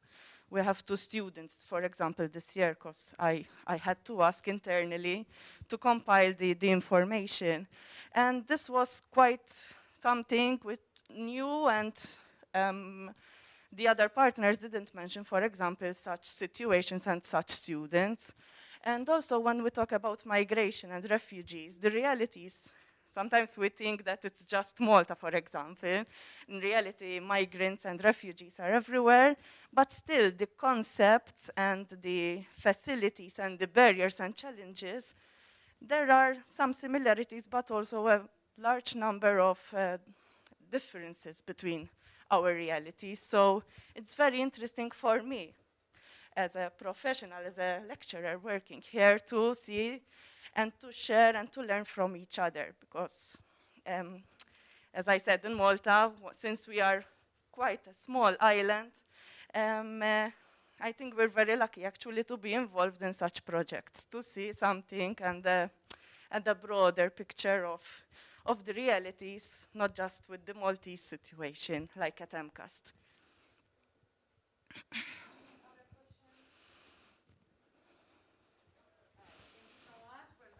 Thank you. Looking forward to see the other results from your project. So thank you everyone for attending this session. As Anna Maria already mentioned, there is her workshop and also another workshop after the coffee break at 3:30. So, well, looking forward to getting active with you. That may be necessary after a whole day of listening and sitting down. So yeah, feel very welcome to join that. And I think now we can go for the coffee break. Take a break and move our body a bit. So thank you so much for your attention and for your questions and the presentations. Thank you.